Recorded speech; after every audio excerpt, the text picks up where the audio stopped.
March 21, 11:34 a.m. Wright & Co. Law Offices. Und damit BAM! Leute und herzlich willkommen zurück zu Phoenix Wright, Ace Attorney, zur Episode 4, der letzten Episode dieses Teils. Farewell, my turnabout, heißt sie, glaube ich. Meine Stimme ist, merke ich jetzt gerade spontan, ein bisschen angekratzt, noch von der letzten Episode. Ist gerade im Anschluss. Ich hoffe, es war kein Fehler, jetzt hier weiterzumachen. Wir werden sehen. Und so wie es aussieht, haben wir nochmal eine Investigation-Folge. Macht Sinn, weil letztes Mal haben wir ja nicht wirklich was investigated, nur die Polizei hat investigaten können. Wir haben gerade mal so es geschafft, mit Matt on Guard zu sprechen und das war's dann auch schon. Ja, was ist passiert? Wir waren an einer Zeremonie mit Samurai, Heroes und was auch sonst noch alles. Und da wurde einer umgebracht hinter den Kulissen. Und der andere Hero, sein Rivale, das Opfer war der German Ninja mit dem coolsten Namen, den es gibt. Und der Beschuldigte ist der andere Held, der Nickel Samurai. Wenn ich das jetzt die Facts richtig habe hier. Und zur selben Zeit wurde auch noch unsere Maya, jetzt wollte ich gerade vergewaltigt sagen, aber das, gekidnappt wurde sie. Als Erpressung möchte der Kidnapper jetzt, dass wir den Angeklagten Matt on Guard freisprechen. Ja, und das haben wir im letzten Part ihn als Klienten angenommen. Und ja, jetzt geht's wohl auf Investigation-Jagd hier. Let's go. Mit Pearly, weil Maya ist ja, die ist vergewaltigt worden. Entschuldigung. Well, at least we were able to get Mr. Matt on guard as our client. And we know that he didn't do it, which is very important. Ja, das Magatama hat uns verraten, er ist nicht der Mörder. Ist die Frage, ob man den Magatama Glauben schenken kann, aber theoretisch müsste ja, ne? So now what should we do? Well, the trial is tomorrow, and you only get this one chance. There's only one way to prove Mr. Orgard's innocence. You have to find the real killer. Okay, then let's start looking. Also so ein Guess wäre ja natürlich, obviously, jemand, der sich uns im letzten Part vorgestellt hat, mit dem Namen The Killer. Weiß nicht, klingt so ein bisschen verdächtig. Maybe, dass der auch was damit zu tun hat. Also der Kidnapper namens The Killer. Ja, ne? Aber, also ich würde jetzt mein Geld auf ihn setzen vielleicht, aber ja. Wir gucken mal. Wir haben ja noch das Radio von ihm, das Walkie-Talkie oder wie auch immer man das nennen will. Vielleicht können wir ja mit ihm noch sprechen. Ja, wo können wir denn hin? Pearly ist voller Tatendrang. Wir gehen erstmal ins Detention Center. Guck mal, ob er verfügbar ist. Unser Matt. Unser Dude. Visitors Room. The lawyer dude, so what did you find out? Well, I'm still in the middle of investigating. Also, wir sind gerade mal aus dem Bett aufgestanden. Der Phoenix sagt die Wahrheit. Oh, I see. But I've already told you everything I know, dude. Okay. Can you tell me about your activities last night? Das hatten wir eigentlich schon. Die Activities. Wir hören uns nochmal an. After I got the award, I took a break and went back to my room. I had post-ceremony stage show to do. So I was in my nickel samurai costume. And you were alone the entire time. Ja, das ist wirklich exakt dasselbe, das wir schon gehört haben.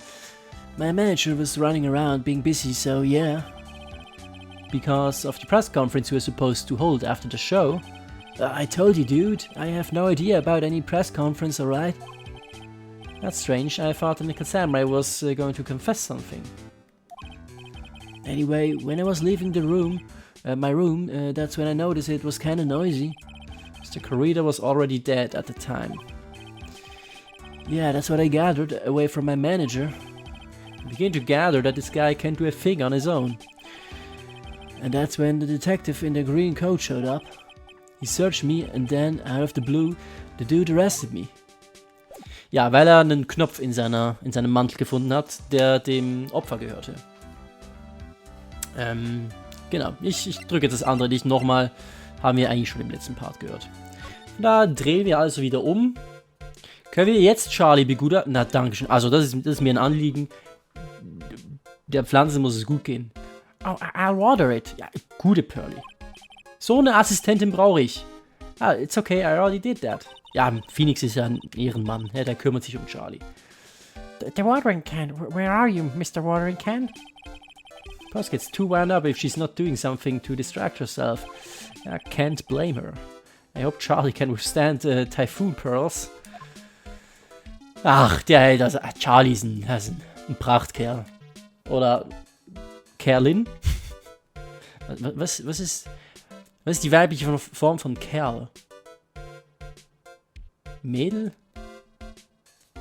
Vielleicht, ja. Charlie ist ein guter Kerl oder ein gutes Mädel, ne? Die kann das ab. Genau, fehlt noch das Poster? Ist da was Neues? Das ist der Nickel Samurai, right? Yeah, that's right. Also, ich sag wie es ist, ich erkenne immer noch nichts auf dem Bild. Da ist die ganze Zeit das gleiche Bild. Die verarschen mich doch. Was ist denn? Das sind 4 Leute drauf. Unten rechts eine in weiß. In der Mitte 2, ein Pärchen oder so, keine Ahnung. Und links noch ein Dude. Oder ein Girl. Du willst mir sagen, dass es ein Nickel Samurai ist. Mr. Nick, please take care of Mr. Maya and be her Nickel Samurai, alright? Alles klar. Naja, schönes Bild. Also. Zurück zur Lobby.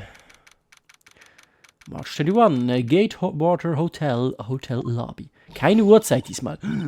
Muss was Schlimmes sein. Ach, die alte Schachtel ist auch wieder da. Die alte Tüte. Hey, what do you think you're doing? You can't come in without... Good morning. Hold on, it's you. What is going on around here? I heard Pawn Yuan was killed, is that true? It's a bad rerun.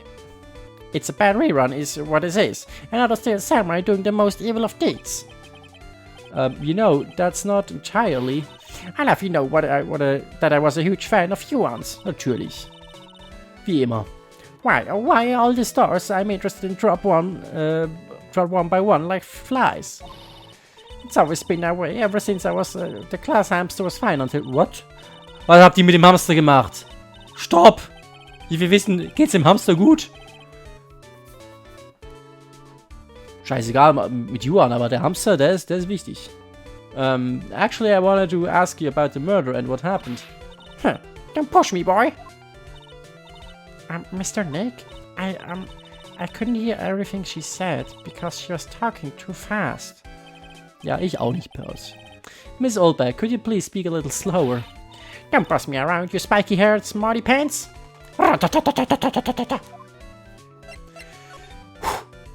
The victim. My dear Hammer died a year ago in that dreadful murder. Only recently did I finally find a star that makes this heart go ba-trump again. I don't know what to say. I ask you, why does every star I cheer for always ends up kicking the bucket? I watch your words, no one's going to get away with saying anything bad about my Yuan. But I haven't said anything. Well, I don't believe a word that woman says anyway. Huh? What woman?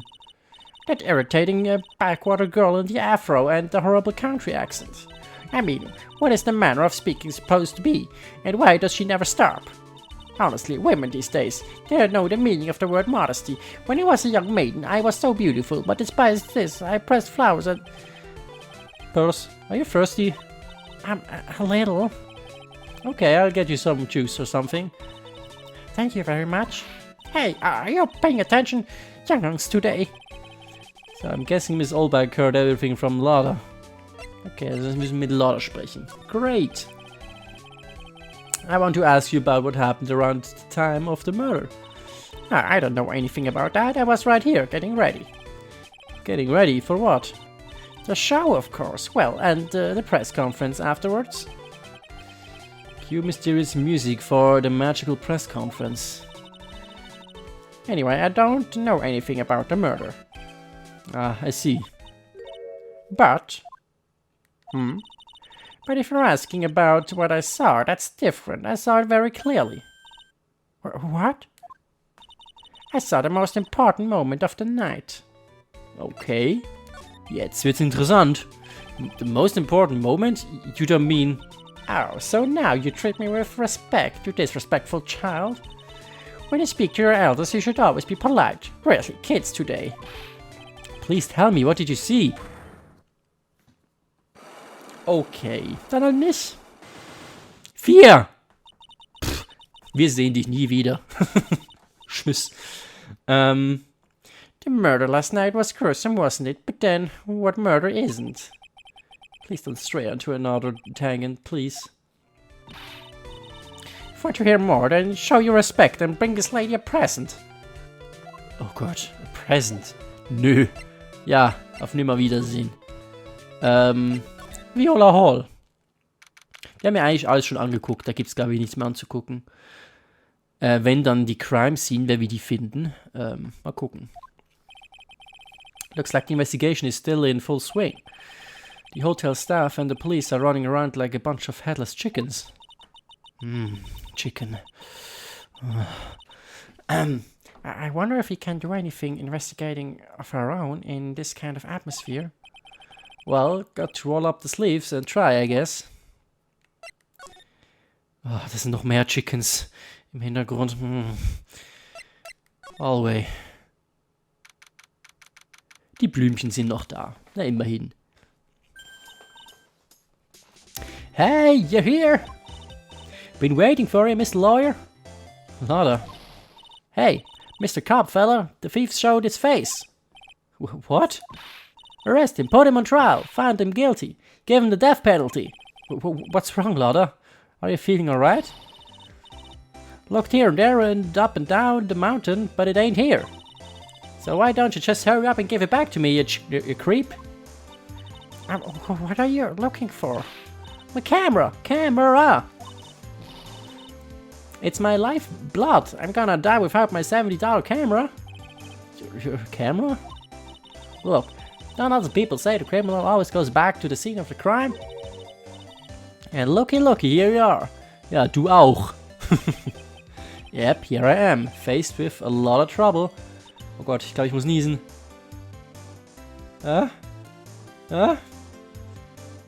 Nee? Ja, komm schon, jetzt oder nie. Okay, dann nie. Puh, ich hasse das.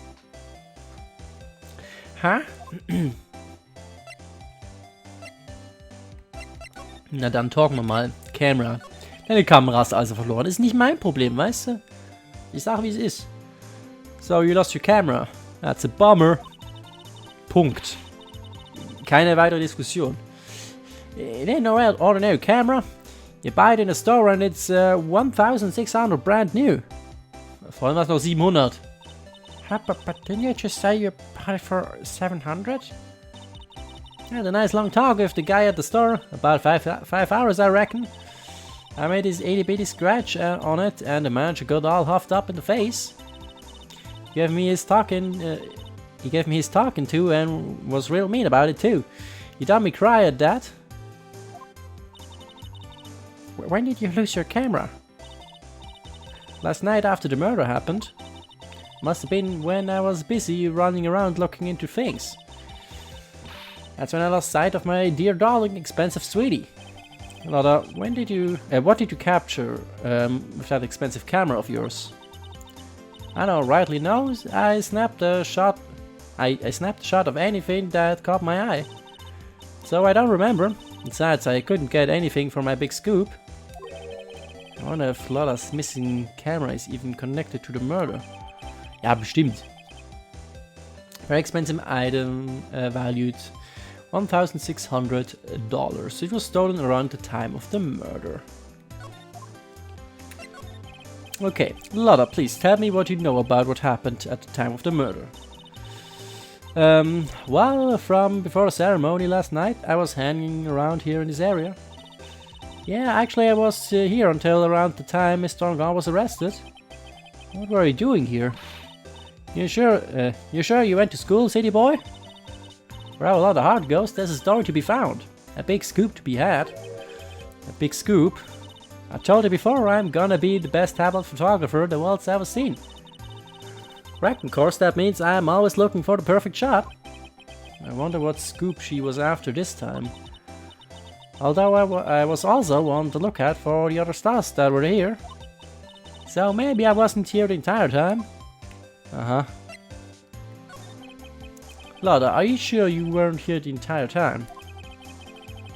So you could take a picture for your big scoop. Well, maybe I was, but that's what real journalists do. I got some juicy inside info, so I thought to myself, why not get a picture for proof? What kind of story was it that you were hanging around here? Uh-huh. Nur zwei. Oops, sorry Miss Laura, can't be telling you that. Trade secret, you know? Not again, why does everyone have something to hide? Uh-huh. We've been stopped, haven't we? Haha, yeah, take that, Mr. Lawyer. I'm glad someone around here is happy. Miss Lotta and your I rule smile. Okay, the big scoop. Scooby-Doo. Können wir denn hier noch irgendwo weiter? Oh ja, wir können. Oh, wir haben sehr vieles hier. Teddybär-Raum und der Lanzenraum. Alles klar. Ja, machen wir mal eins nach dem anderen. On Guards Hotel Room.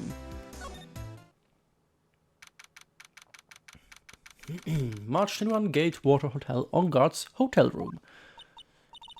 Where are we? We're in Mr. Matt On Guard's dressing room. This is our client's room. May I help you with something? Oh, hi. Oh, we're... Stimme.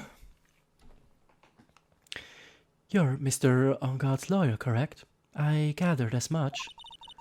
I also looked for lawyers on my end, but to no avail. How did you know I'm his lawyer? You were just saying that he's your client. In a situation like this, the only person who would use such a word would be his lawyer. How? It's a simple deduction, really. The trial is tomorrow, and Mr. On Guard's situation is looking rather grim.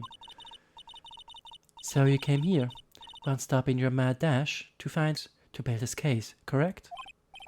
Well, you're not totally right, but you're not totally off either. It's really not time to be showing off, Mr. Nick. I am Adrian Andrews. I hate to waste time, so let's get down to business. Alright. She may be of small stature, but appearances can be deceiving.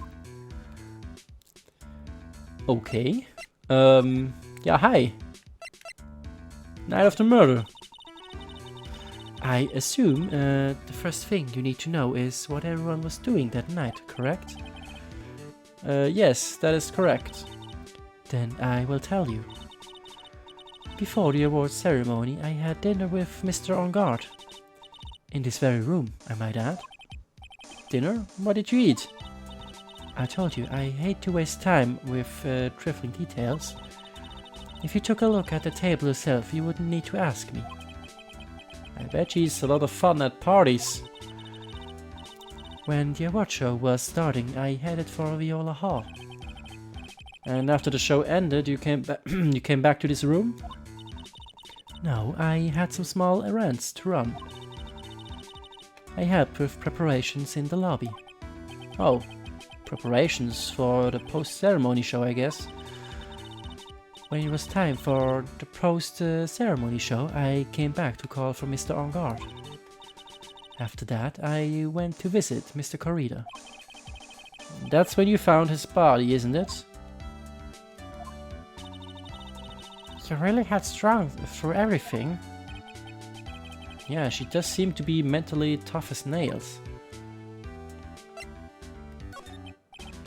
So, about you and...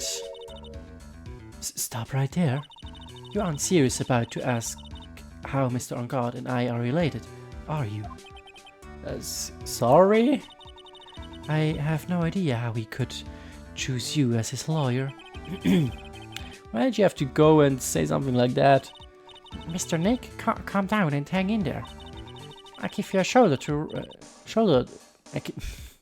I'll give you a shoulder rub to relieve your stress later, alright?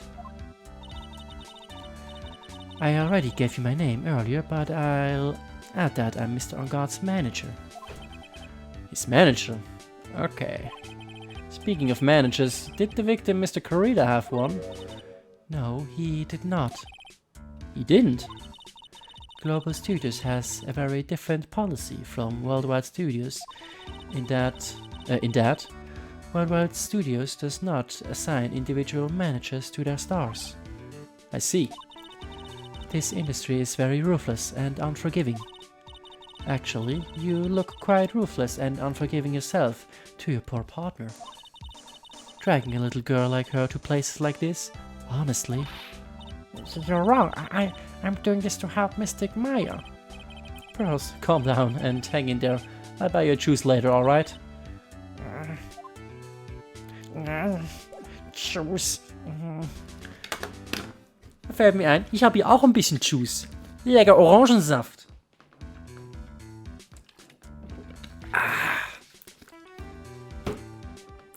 Lecker. Okay. Hier haben wir nichts mehr, ne? Nee. Können wir dir was geben? Das ist nicht geben. Hast du die Kamera gesehen? I'd like to ask you about this. I told you, I hate trifling matters. It's a waste of time to show me things that are of no relevance to me. Oh, this is the first time I've been shut down this badly. Radiointensive? Probably not. Ich probier's trotzdem mal.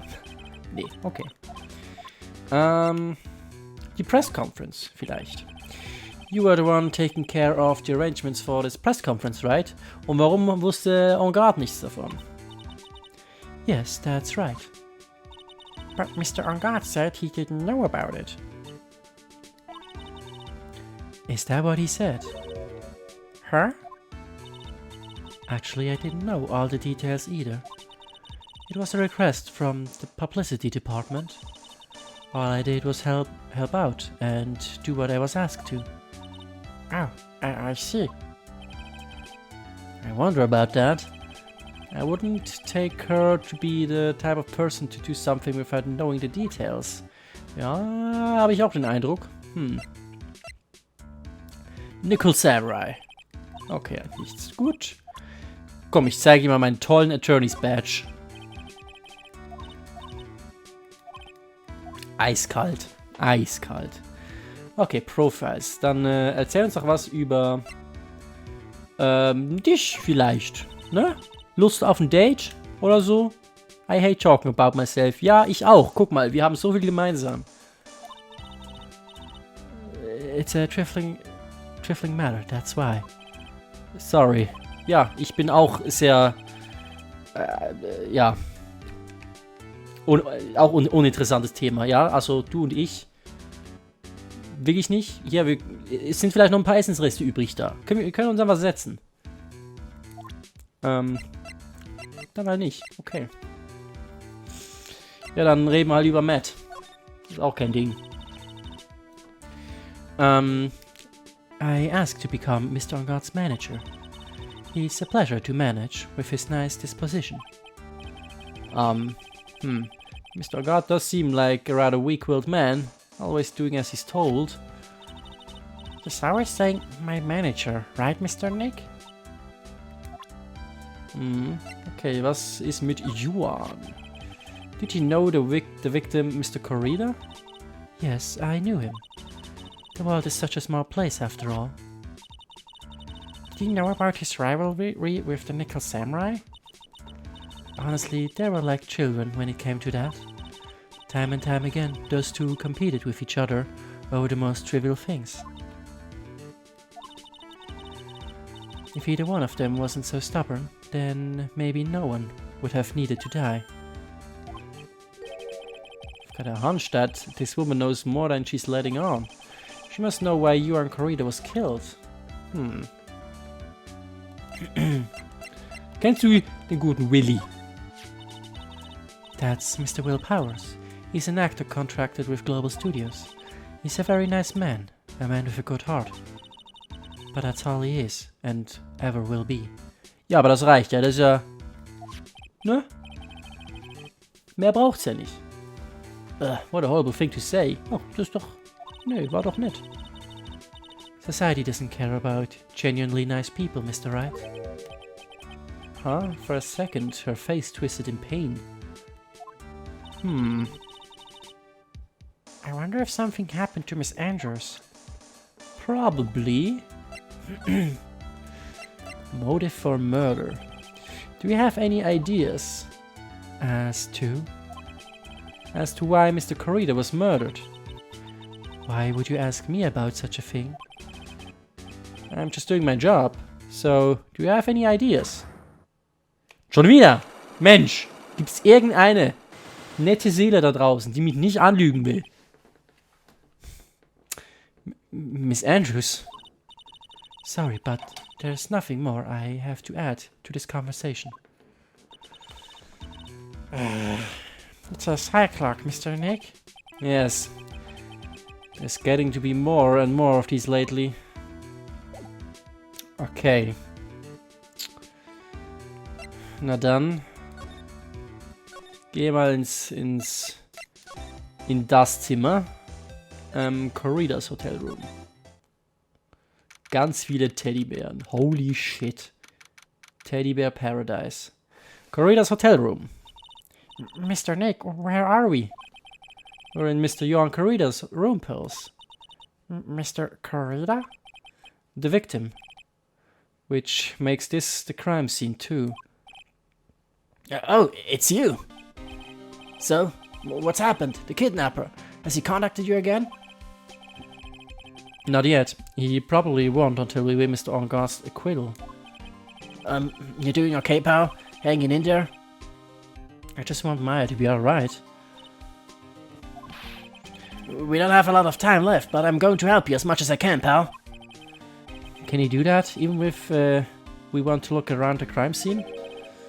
Just as once. Special circumstances, right, pal? I'll even tell you everything I know, but you've got to keep quiet. It's my neck on the line here. Und deine Instant-Nudeln, ne? Thank you. Oh, that's right. I got you guys a map of the hotel, pal. Here you go, little missy. Wow, you're giving it to me? Thank you. Wouldn't want you to get lost in a hotel too big for its own good. Mr. Nick, I got a map. That's great, Pearls. Oh. But Mr. Nick, I can't read what it says. Oh, no. Hotel Guide Map. Map of the Gatewater Hotel around the crime scene. Gucken wir uns doch direkt mal an. So, wir haben die Lobby, wo die Press Conference war. Dann Viola Hall mit der großen Stage. Und hinten der Gang mit On Guard und Corrida. Mehr habe ich nicht zu sehen. Okay, das ist ja krank. Kann ich dir den Receiver geben vielleicht? Moment. Presenten. That's your present from the kidnapper, huh? While you're talking, it sends and receives radio waves. If you could trace that. Yeah, we could use it to find out where the bad guy is. It uses radio waves, huh? I got it. I'll go find a radio scanner and let you borrow it, pal. Cool. Dankeschön. Conference ticket. What do you know about this? There's nothing special I can tell you about this, pal. Look, pal, we don't have a lot of time. Why don't you show me something more important? If Miss Von Karma saw me here like this, I'd have to switch side real fast. Okay. Nickel Samurai vielleicht? Nö. Hast du die Kamera gesehen? Nee. Okay.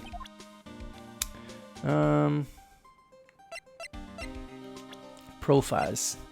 Kennst du die Adrian? She's Mr. Ongar's manager, right? No matter what I do, I really stink at talking with people like her. As soon as I open my mouth, I get all flustered. See, she's one of those women with a brain. Wir wollen jetzt hier nicht sagen, dass Women normalerweise kein Brain haben, ne? Also tschüss. Ja. Aber okay, ich hab's ja nicht gesagt. She's someone who gets things done. Yeah, she does give that sort of impression. Like she's got it all together. Compared to her, you can easily tell that I'm a can't do anything right kind of guy. That's why I get all nervous and start messing up. I feel sort of bad for him. Ja, 24/7. Met on God. Hey, why don't we let bygones be bygones, pal? Look, this guy is guilty. The box says so. $1? Sure you're not talking about purse allowance money. I can't bet any more than that. My salary, it's... Doesn't matter what we think. I still have to defend Mr. On Guard in court or else... Mr. Nick. I'm not a real fan of action shows or anything, but I know who Johan Corrida and Matt on Guard are. Ja, das hatten wir schon. Kinda like you and me, pal. Kennst du ihn? Nö. Hast was über dich zu sagen? I look good. I think I've lost some weight, pal. It's only wishful thinking.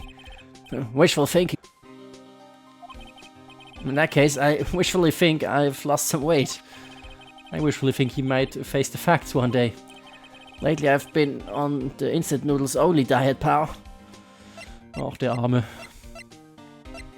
Vielleicht was zu Maya? I'm sorry. For what? I really want to help you look for her, pal. Mr. Detective. If anything happens, let me know, okay? I want to help in any way I can. Das ist doch sweet. Hey, little missy, listen good, okay? Okay, well, what is it? Don't ever pick up a whip, okay? Don't even think about it. Huh? If you ever find yourself thinking you want one, try to make do with a good slap to the face. Got that? Slap the person in the face. Promise me, okay? Personal experience tells me Gumshoe should be careful what he wishes for. Okay, Aria Oldbeck haben wir noch. I thought she was an alien from outer space. Yeah, probably because she's wearing that strange helmet. Nah, even with her helmet off, I thought she was an alien, pal. I think that's probably best kept to yourself, if you know what I mean. But he's right, though. Können wir noch talken? Ach ja, guck mal hier. Do you know what was the cause of death? Well, technically, the final autopsy report isn't out yet, but one look at the victim should tell you, pal. It should? Yeah, here's a picture.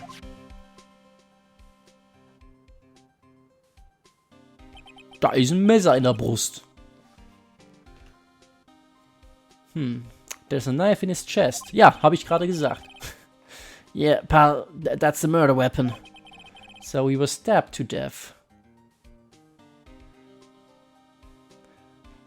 Sieht aber... Das Messer ist aber nicht tief drin, das ist ja nur mit der Spitze da drin. Kann man so jemanden umbringen? Tja, so he was stabbed to death. They're looking at the fingerprints down at the lab right now. There are fingerprints on the knife? Yep. And it looks like they're pretty sure they're Mr. Ongar's prints, pal. That's bad, real bad. Crime photo of Johan Corrida's murder scene. Why was Mr. Onguard arrested? Because we had evidence on him. Evidence? It looks like the victim, Johan Corrida, really put up a big fight. Oh, whoosh. Yeah, look at this, the crime scene and you can tell. There's signs of a struggle everywhere. Well, yeah, during the fight, his button came off. Mr. Guard said something about a button. Something like one of the German Ninja's buttons got caught in his Hakama. Hakama ist wahrscheinlich sein Kostüm, oder? Bin mir nicht sicher, was es genau heißt. Aber es klingt japanisch und japanisch bedeutet immer sowas wie ein Kostüm. Die haben immer so fancy Kleider. That's not all. What? There was a witness, pal. Witness? Who is it? That lady, Miss Oldback. Ach ja, sie will uns hier nicht verraten. Wir müssen ihr ein Present geben. Please, anyone but her. The prosecution has plenty of evidence to make a solid case. Not to mention there's something around where the Vic was... that's a little off. Something that's a little off, as in... As in, that's for you to figure out, pal. Alright, let's try to figure it out, Mr. Nick. Okay, also... In der Nähe vom Victim. Aber wir gucken uns erstmal hier um. Hier, der große Knuffelbär. Wow, there are a lot of bears. Alarm clock ones, collector's editions, stuffed teddies, plastic models. It's pretty overwhelming. Is there a kind of bear he doesn't have? There's even a few in the trash can. Yeah, I get the feeling maybe the guy didn't really like bears. Poor teddies. Oh, poor teddies. It's hard to bear with all these problems. Phoenix, das ist nicht der richtige Moment. I don't think I want to bear with the trauma the last case caused me. What's wrong, Mr. Nick?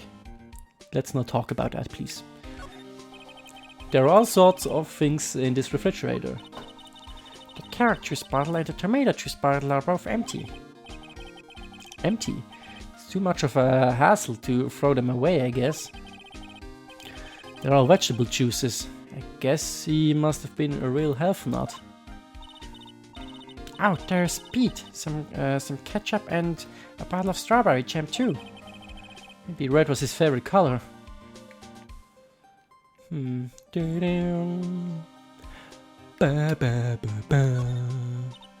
Huh, it's so messy here. Perhaps really likes things neat and tidy, I take it.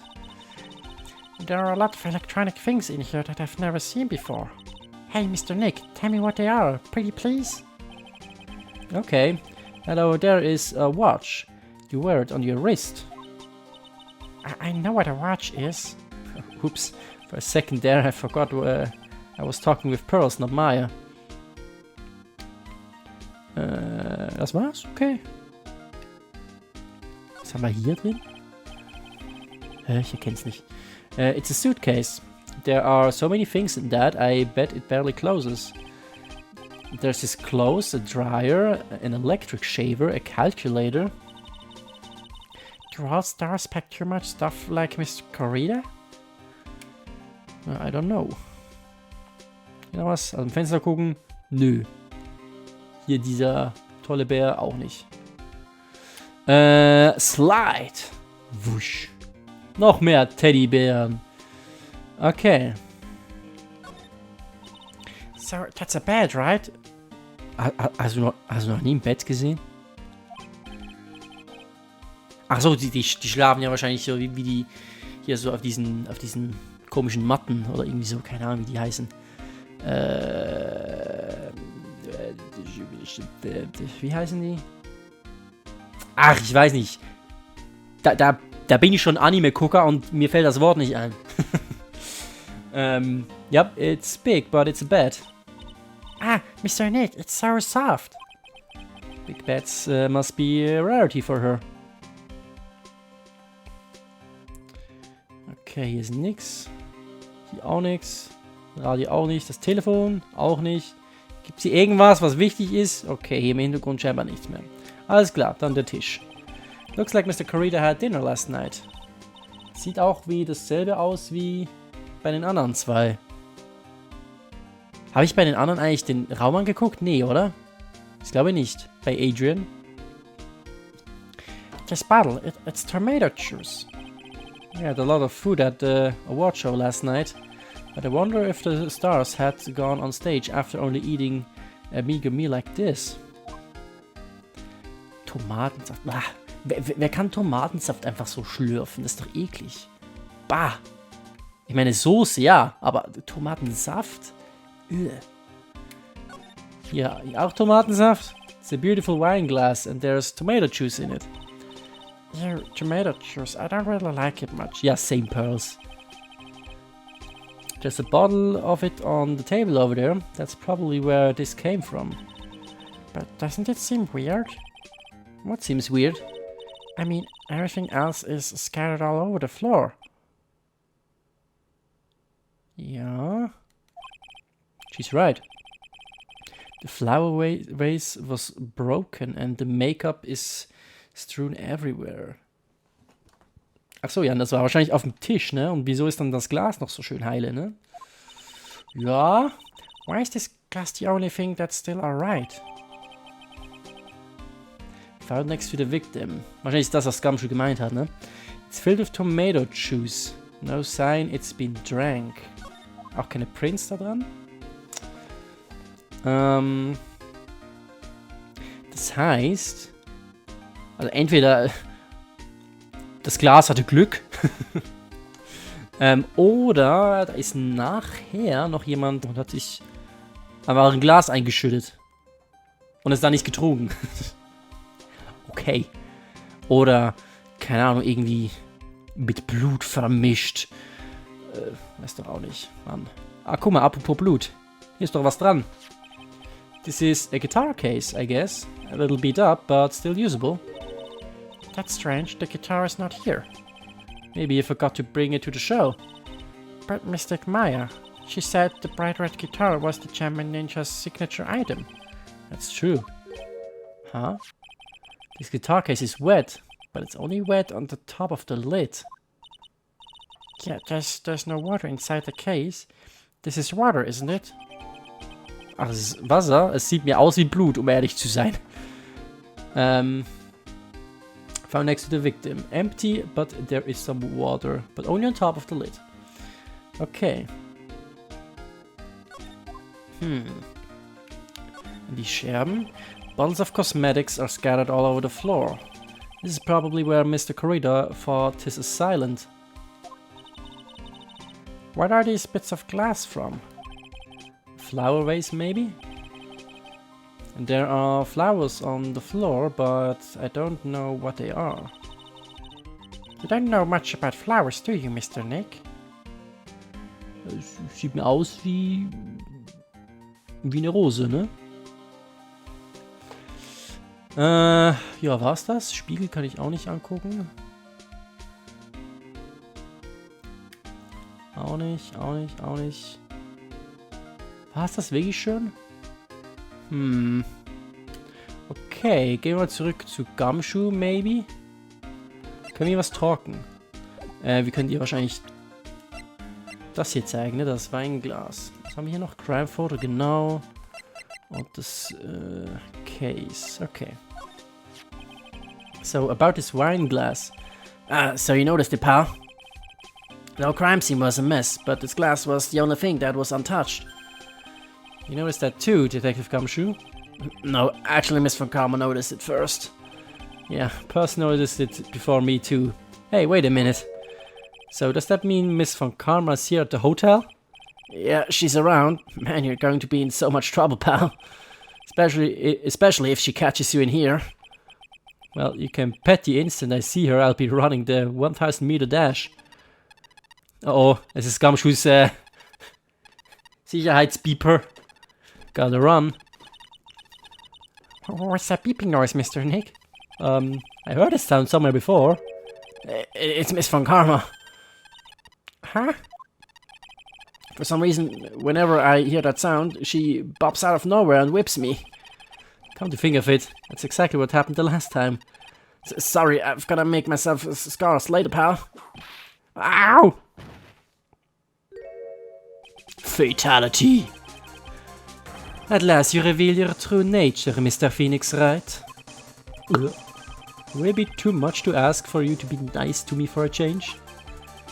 So, you're the type to steal information from pitifully hopeless detectives. That's very dishonorable for you. Of you. Ow. Hey, don't you dare run away, Miss Scruffy McTrenchcoat. Ah. I didn't think the detectives of this country could be this pitiful. Ow. Detective, come over here for a second. Gibt's jetzt ein Spanking? Oh ja, oh ja. Ah, und all die Teddybären mussten zugucken. Das ist schmerzhaft. Okay, man down again. Huh. I feel better knowing at least you were man enough to face your punishment. He was so scared he just froze up on the spot.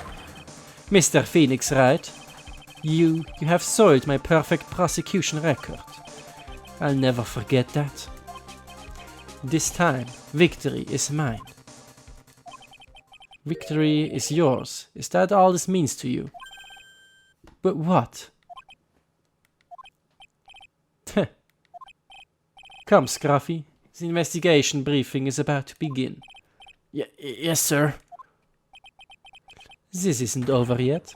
I swear on my family's honor. Ow, what did she throw at me now? What is this? Well, I guess this means I've got to get back to the precinct now, pal. If you ever need me, come down to the criminal affairs department, alright? If you can, try not to let Miss von Karma see you. Alles klar. Bye. Haben wir was bekommen jetzt gerade? Nee. Ah, warte, hier. Guck mal, das hat sie weggeworfen. Mr. Nick, what's this piece of paper? An autograph. Autograph?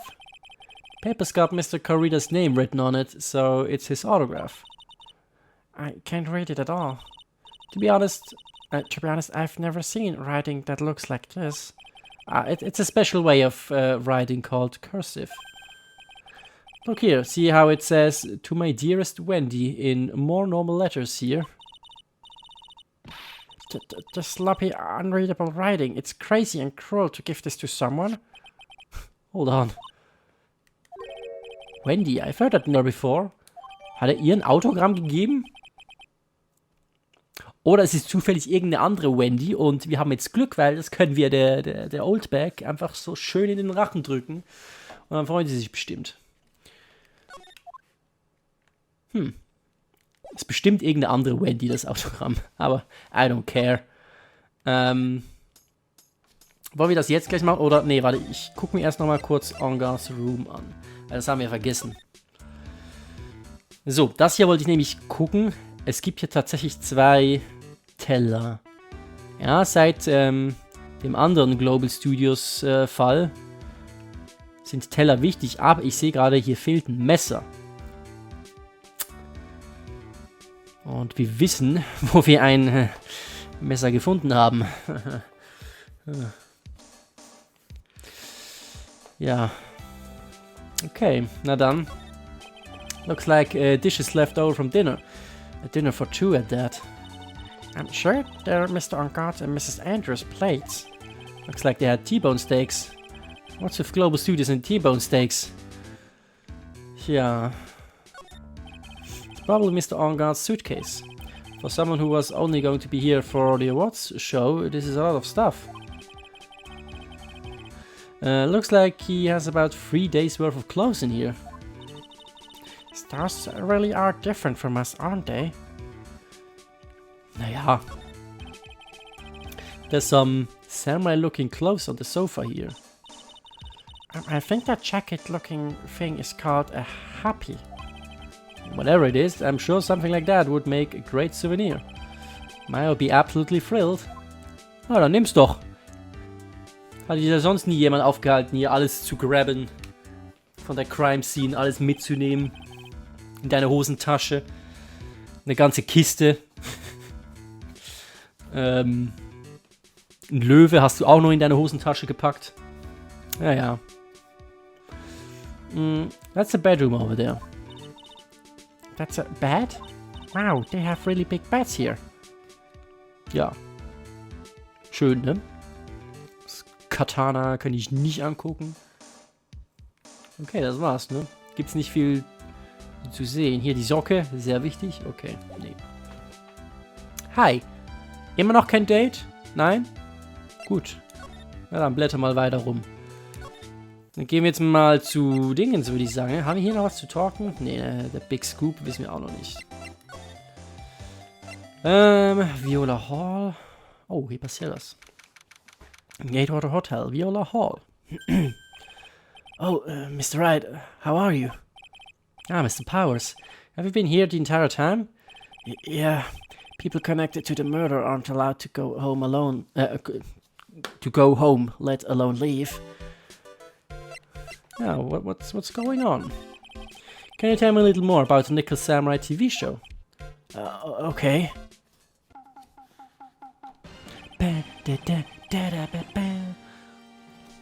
The Nickel Samurai is an action hero program aimed towards kids. It's a sequel to the Steel Samurai. War nicht die Pink Princess die Fortsetzung? Egal. I see. This time there are 3 samurai brothers. Aluminum Samurai, Tin Samurai, and of course the Nickel Samurai. It's a love Y in Neo Tokyo. I see. Wait. A love what? Love Y. This girl Sayo works at the tea shop and all 3 guys fall for her at the same time. Oh, I guess the Y shape is like 3 brothers colliding over this one girl. Oh, das kann ja gut ausgehen. Anyway, Sayo is actually the daughter of the evil Strawberry Clan's leader. Sounds like an unusual situation. Like Romeo and Juliet, times 3. Yeah. Strange thing is, it is sort of forbidden love story. It's really big with the office ladies. Yes, Pearl? What happens next? I want to know. Messiah, does Messiah fall in love? Doesn't she? Every Sunday at 8 AM. I'm going to stop watching Kids Masterpiece Theater starting this week. Can't believe she's really considering it. German Ninja. So what's the German Ninja TV show like? It started from a remake of an old movie, to tell the truth. The German Ninja, like the samurai shows, is geared towards kids. Ja, so wie alles, ne? It's the story of a ninja who can't scale a wall, but became a big pop star anyway. What? He was a really lousy ninja, absolutely couldn't do any ninja things right at all. But boy, could he sing! With his frosty bright red guitar in hand, he took the ancient world by storm. A ninja with a bright red guitar. And then of the final fight in front of the beloved princess Mizola. Jamin vs. Muromachi 5. Suddenly, our brave hero catches not so Jamin cold the night before Battle 3. That's too bad for him. Yeah. But this kind of pop music based love story is something high school girls really like. Yes, Pearl? What happens next? I want to know. Chairman Ninja, will he be able to sing? What about Princess Mizola? Every Sunday at 8 AM. What show should I watch? Can't believe she's really considering it. Okay. Gut. Ein bisschen Lore. Wenn man das so nennen mag. Kann ich dir was präsenten hier? Wahrscheinlich nicht, ne? Hast du die Kamera gesehen? Sorry. Thanks for taking the time to take it out and show it to me. But I'm really sorry, I don't know a thing about it. Dann mach doch nix. Ja, ich glaube, mit dir können wir nicht wirklich was machen. Gut. Dann gehen wir zu Wendy. Here you go, sweetie. Okay, dann muss ich wohl... Please, anything would be helpful. Well, then how about I tell you my measurements? No, that's okay, really. She really doesn't like you, does she, Mr. Nick? I know. Okay, dann muss ich halt zuerst... nee, warte, ich muss das hier machen, oder? Take that! So. Du wolltest ein Gift. Alter, aber 4 Stück? Ich habe doch nicht 4 Sachen. What you witnessed. Alright, I'll be honest with you for now. Then please, tell us what you saw. But oh, what a waste. And here I have a perfectly good chance to have a little fun at you young'uns' expense. I am a little evil after all. Doesn't that imply you aren't a good person? Alright, I'll give you what you want. Here. Huh? That's Johan's autograph. Yes, it is. And it even says to my dearest Wendy on it. That's me, right? Right? My My name is Wendy Oldback, so that Wendy has to be me, right? Well, it may say Wendy. But somehow I don't think Yuan had this Wendy in mind when he signed it. Oh, please give it to me. Let me have it, please. I can't let you have it just like that. Yes, I know. Then how about an exchange? Wow, she must really want this autograph. My offer isn't good enough for you. Fine, Mr. Wright, you win. Wendy Oldback, ready to open up her heart. All for my dearest Yuan. Okay, yeah, good. Sure. Take it. Autograph given to Wendy, dearest. Alles klar. Immer raus damit dann. I feel bad for you now. Huh? I tell you, I saw him that night. I saw him coming out of Yuan's room. You're kidding. Oh no. It was about 10 minutes before Yuan's body was discovered. It was just a coincidence. I was on my way to the toilet, minding my own business. And did you tell that to the police? Well, of course. I thought I could get a gift certificate or 2 out of it, maybe more. Gift certificate? I've been recruited again for that part at the trial. You know, the trial tomorrow. This time you're gonna get it. I'm gonna work hard to get your client pronounced guilty. But Mr. Engard hasn't done anything bad.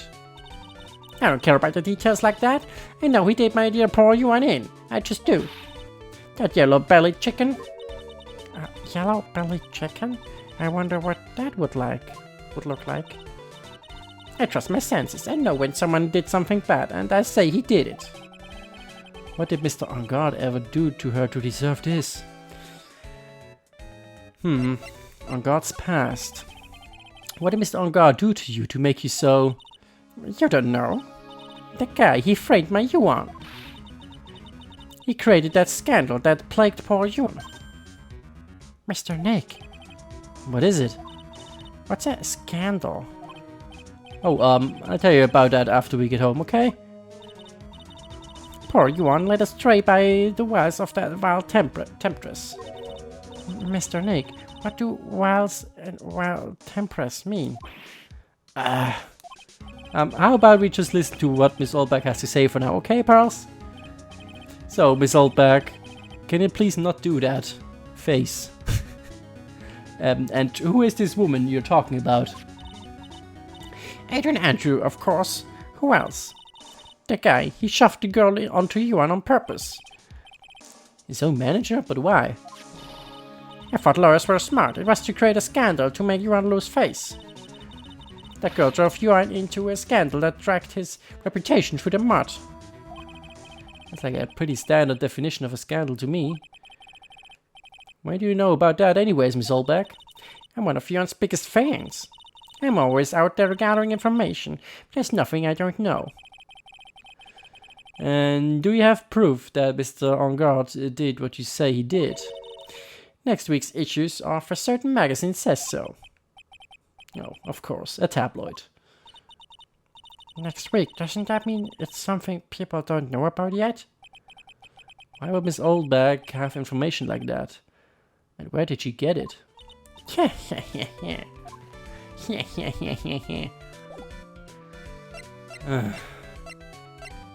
Okay, sonst haben wir nichts mehr, ne, was wir die geben könnten. Nee, okay. Ja, wir moven mal. Können wir denn... Ach, wir können ja noch in Criminal Affairs Department, stimmt. Ja, dann machen wir das doch mal. Police Station.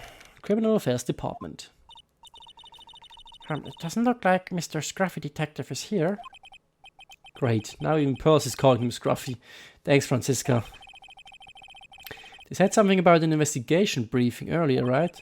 Why don't we come back and try again later when they're done? Okay. I guess that's all we can do, right, Mr. Nick? Okay. I guess. Detention Center vielleicht? Können wir dir was zeigen? Haben wir was zu reden? Komm, wir klicken das nochmal durch.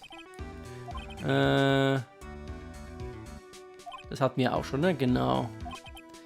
Ja, Nickel Samurai 1. So why would the winner kill the loser? Ja. Macht Sinn. Was können wir die geben? Guitar Case? Nö.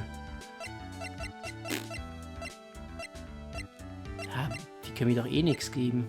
Hast du gern Tomatensaft? Bist du so einer dieser schrecklichen Menschen, die sowas gerne trinken? Okay. Haben wir im Office was? Nö, okay. Dann wieder zurück zur Lobby. Viola Hall. Hallway. Du hattest ja auch 2 Cyclogs, ne? Können wir die brechen? Ich gucke mir erstmal nochmal kurz rum. Hier in On Guards Room. Nix, ne? Du hast nichts zum Talken. Presenten können wir die auch nix. Profile. Kannst du was über Wendy sagen? Nee. Kannst du uns nochmal was über Yuan sagen?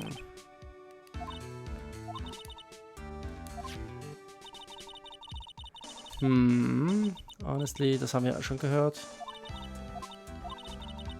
Ja, sie ist ja scheinbar involved. Ah, guck mal, das ist was Neues, oder? Nee, doch nicht, das hatten wir auch schon.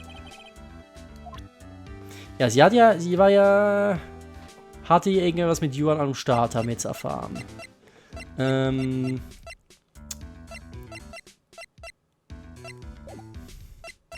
Aber was?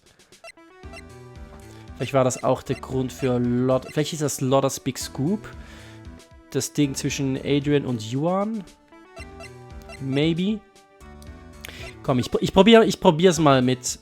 Na, bevor ich probiere, gehe ich nochmal kurz in Corridors Room. Okay, nix, ne? Gut.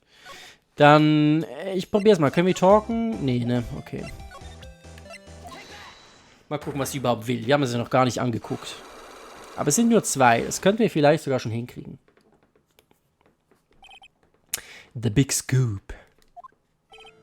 Lotta, will you please answer my questions? On the night of the murder, where were you loitering around the victim? Why were you loitering around the victim's room? I told you, didn't I, for my scoop? What I want to know about are the details of this scoop. That's not something I can tell you. I mean, that there's my bread and butter. Alright then, an unpleasant tabloid photographer looking for a scoop. I'm going to say that you were looking into a scandal. Grr. Could it be that you, Lotta Hart, were looking for a break with a huge story? Perhaps an unfolding scandal between Yuan Corrida and this person? Aha! Guck mal, schön, dass du es direkt so formulierst. Und Adrian Andrews. Die hatten was. This woman. She's Adrian Andrews, Madame Guard's manager. Huh. The Nickel Samurai's manager caught secretly meeting with his rival, the German ninja. It would be the hottest story of the season, wouldn't it? Uh-huh. You're pretty good at this guessing thing, Mr. Lawyer. But you can't just make up any old thing and think it'll make the papers. You're gonna have backup. Backup? Yeah, you gotta have that. What's it? News source? You mean news source. That's it. So show me something that shows that Yuan guy had something with Miss Andrews.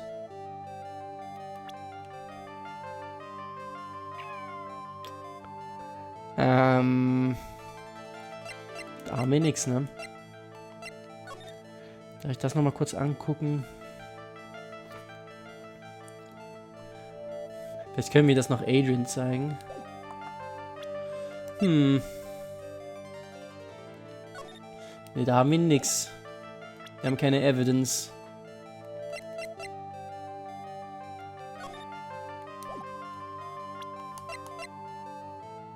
Und ich will nicht unnötig Schaden nehmen, ehrlich gesagt. Nö. Haben wir nicht. Wer hatte noch Cyclock? Adrian, ne? Aber wir müssen uns einfach mal bei ihr versuchen. Aber sie hat 4 Stück, das wäre mir doch unmöglich. Moment, habe ich eigentlich... Habe ich eigentlich mit ihr noch gesprochen? Ja, okay, aber alles durch. Kann ich vielleicht... Kann ich dich vielleicht über Adrian ausfragen? Nö. Ja, wir brauchen deine Maße nicht. Dankeschön. Vielleicht was über Yuan? Okay. Ja, okay. Gut. Okay, wir moven mal. Kann ich dir was zeigen? Kann ich dir das Crime-Foto zeigen? Nö. Huch, kann ich dir... Guitar case? Oh, I'm guessing you've seen this case before. It's pretty famous by now. It stands out because it holds the bright red guitar. The bright red guitar. Gemini Ninja's signature item. But if the guitar is so important, how could he forget it for the award ceremony? It does seem a little strange. Okay.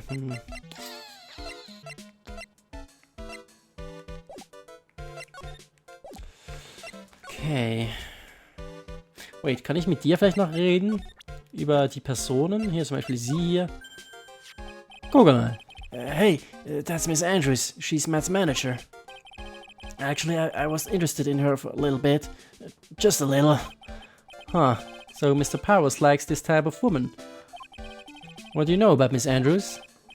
Well, see, here's the thing. I don't really know her, you know. There's sort of a small rumor going around about her right now. A rumor? You're interested? I'd be glad to share what I know. He's so happy, he looks like a lion that's just found his next meal. I hope that's not me. The gossip on Adrian. Would you mind telling me about this gossip? So, you are interested in it. I figured you would be. Yeah. I have such a weakness for celebrity gossip too. Oh, really? You too, huh? Yeah, so take a look at this. Looks like a tabloid, Miss Oldback would read. Alright, let's see here. Shaman Midnight Rendezvous. To a mysterious yet beautiful manager to the stars, Miss AA. Don't you? What? You can't stop pretending to be the dark, Mr. Wright. Your Uncle Reader didn't have a manager of his own. Which means if we're talking about a certain manager with the initials AA... Adrian Andrews. Yes, exactly. This is big news. But it seems kind of odd, that woman, Miss Andrews, together with the biggest rival of her client. It's that wonderful thing that can only happen between two people. Mr. Power looks so happy. Perhaps he's just following along, not having any idea as to why he's smiling. Well, like to say, one man's garbage is another man's treasure. Was soll jetzt das heißen, dass Adrian für Matt Garbage ist?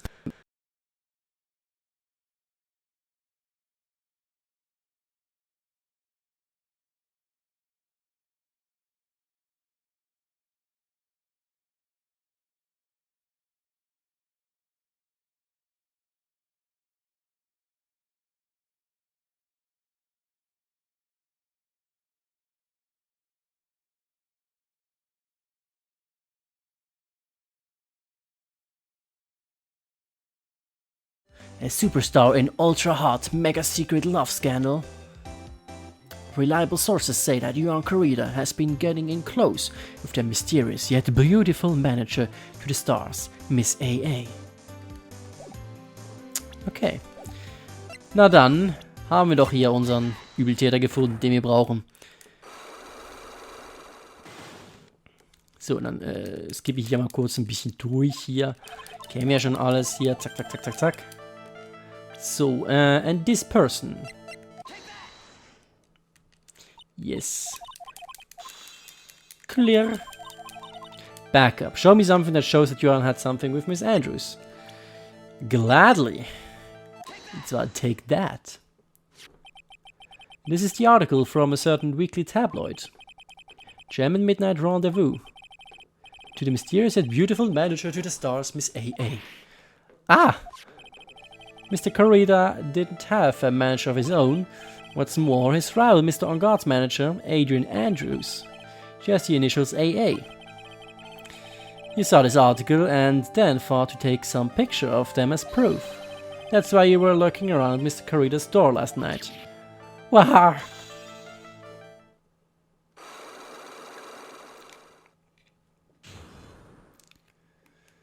Ja, und jetzt ist die Frage, kannst du irgendwas Sinnvolles überhaupt mitteilen? You were looking into Miss Kurita and Miss Andrews' affair, weren't you? You got it, I was gonna get myself a scoop by catching him in a secret meeting. But there's already an article about it in one of the weekly tabloid magazines. It's no longer breaking news. What'd you just say? Her initials are AA, what kind of vague thing is that? It ain't no proof, nothing. People are gonna wanna see real proof. Well, at least I do. So that's what I was doing, getting photos. Ow. I'm gonna whip up the reader's interest with some gossip and a little misleading. Then spice it up a little and have myself an exclusive story. Wow, Lotta, nice journalistic integrity you got there. I already finished writing up my spicy article, you know. But paper I wrote it on, my note to myself, it's gone. Your note to yourself? It was inside the case of my $1,600 camera. They done run off together. I came here for my big story and didn't come here to have my treasure disappear on me. Yeah, I understand. It's enough to make a gal go bonkers, I tell you. Lots of people now anyways. Never thought I'd see the day when someone done steal something from me. You really want that note back, huh? Got no idea why though. The story on that note is probably a bold-faced lie. Tabloid article about the victim was in the case. Okay. Das war's. Okay. Nun, da wir jetzt ein bisschen Progress hatten, würde ich, glaube ich, gerne mal kurz zurückgehen zum Criminal Affairs Department. Ja, da ist jetzt wahrscheinlich Gumshoe am Start. Detective Gumshoe said they had an investigation briefing. Yeah. Oh, he's back. Hey, so you came, pal? Why the blunt greeting? Because there's nothing to be friendly or happy about. What do you mean by that? Well, things look perfect this time around. The evidence and testimony are airtight. But we can't just roll over and die. We have to stay positive. Airtight evidence? So what do you mean the evidence is airtight? I can't give you all the details, pal, but just two big pieces. Two? And both of them are in this photo. Ja, das Messer wahrscheinlich und irgendwas mit dem Tomatensaft. The first is the button that's missing from the victim's chest. Ach so. Ach, das ist der große Fleck da. Ja, klar. Okay. That's a button that you found during your body search of Mr. On Guard. Yep, I found it in the folds of the Nickel Samurai special pants. Oh, okay. And the second one is the knife in his chest, pal. Fingerprints on the knife in his chest, to be exact. Fingerprints? Whose are they? You didn't even have to ask, little missy. It's obvious, they're met on guards. Ja, das wussten wir ja schon. Well, trial. Talk about being stuck between a rock and a hard place. Okay, and the airtight testimony. So what about this airtight testimony? It's that old security lady, Miss Oldback. I thought so.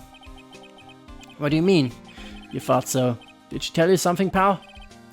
Well... And I even told her not to open that mouth of hers and blab to anyone. Her blab knob is stuck on 10 and there's no turning it down, trust me. Yeah, well, Miss Oldback saw it all, pal. He saw Mr. On Guard come out of the victim's room around the estimated time of death.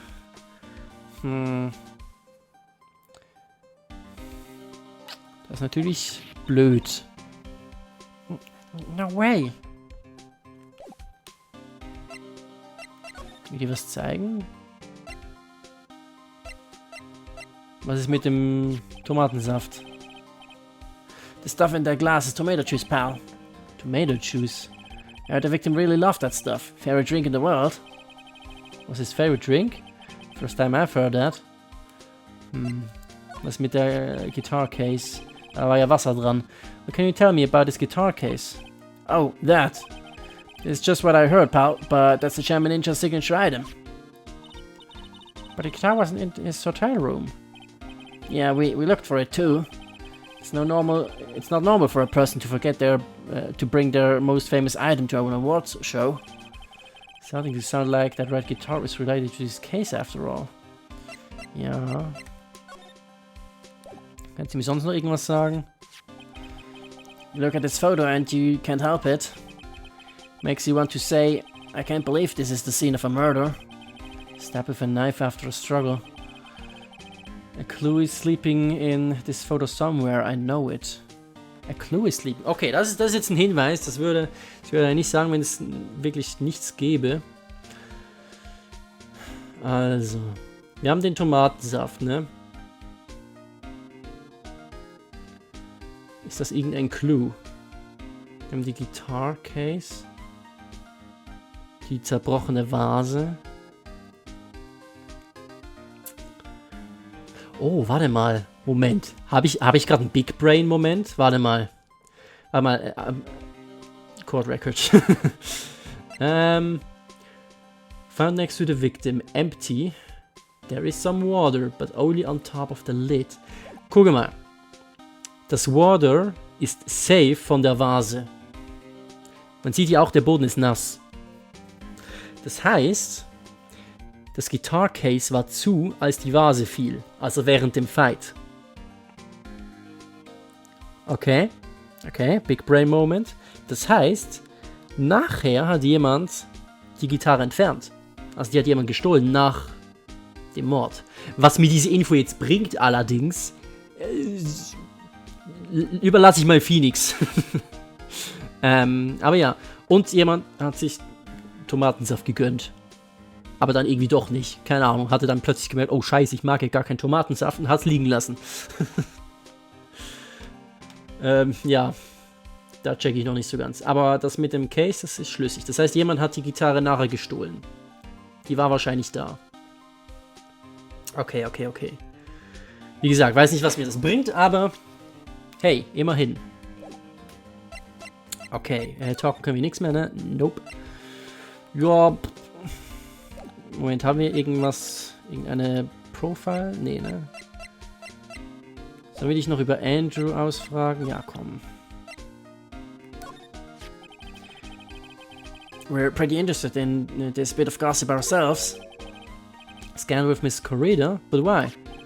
Well, 2 years ago, a woman committed suicide. Suicide? Her name was Celeste in Pax. And she was Johan Corrida's manager.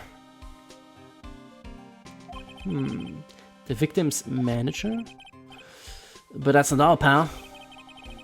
Miss Inpax was Miss Adrian Andrews' mentor. She taught Miss Andrews everything she knew about the business from square one. Her mentor? A woman who was both Mr. Corrida's manager and Miss Andrews' mentor. Could her suicide have something to do with this case? Ja, wahrscheinlich, oder? Wenn's hier so jetzt, ne? Ist ja immer so. Hat immer etwas mit der Vergangenheit zu tun. Do you want to know more about her, pal? Ja, klar. She was the victim's manager and was also Miss Adrian Andrews' mentor. It's been 2 years since her suicide, and now those two are linked again by another death. Or maybe that's just a... What? Ah, dankeschön. Es wurde gerade spannend. I'm getting sick of dealing with one foolish idiot after another. Miss Von Karma. You can't seem to stop allying yourself with the enemy, can you? I don't need a traitor in my midst. You don't mean... I do. Scruffy. You have 30 minutes to get out of here. You are no longer needed. Goodbye. That's... Wait, please wait, sir. If I don't get this month's pay, I'll... Quiet. If it weren't for traitors like you, I would have won. Is that what you want to say? Wer ist das? Who? That voice. Edgeworth?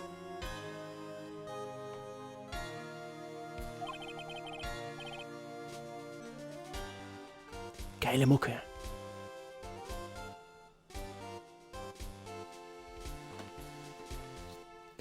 Lief bei meinem Minecraft Adventure Map Trailer am Ende.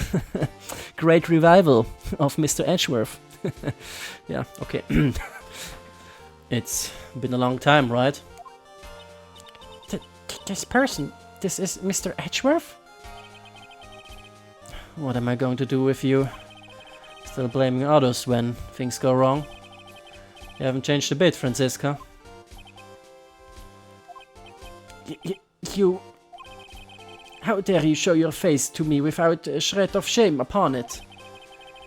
You've soiled the Von Karma name and dragged it through the mud. You even ran away with your tail between your legs like a ill-bred dog you are. Are you talking about the Von Karma family creed? To be perfect in every way? Then let's hear it, Franziska. How are things going? I hear you are having a rough time maintaining perfection in this country. You... Oof. Burn. You seem to be getting crushed under the weight of it all. That's why I came back. Keep your assumptions to yourself. I haven't given in yet. I won't lose. This case is mine. I'll never hand it over to you. Never.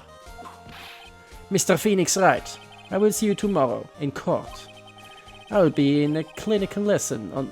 It will be a clinical lesson on the meaning of a total victory. Still the same wild mare she always was.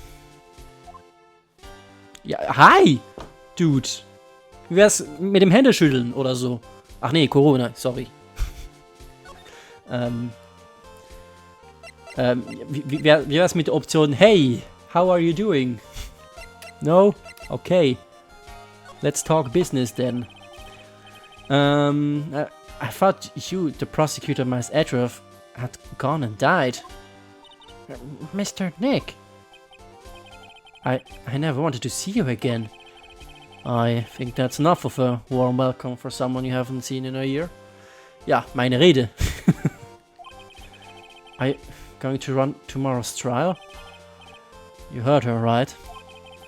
That wild mare hasn't given in yet, it seems.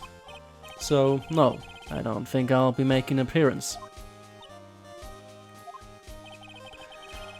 Your hatred for me is quite unhealthy, not to mention one-sided. But I will say one thing. You can't win on your own at the trial tomorrow. What is that supposed to mean? I have something definite. I have something definitive that you lack, and working together is the definition of teamwork. It's the power to find the truth. The truth? In order to understand this case, you have to understand a certain truth. Well, if you ever feel the need for my assistance, it is available to you. I'm not in charge of this case, so I can be a bit more generous with information.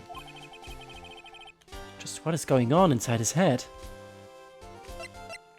Ja, ist doch geil, Edgeworth hilft uns. Kann ja nichts schief gehen.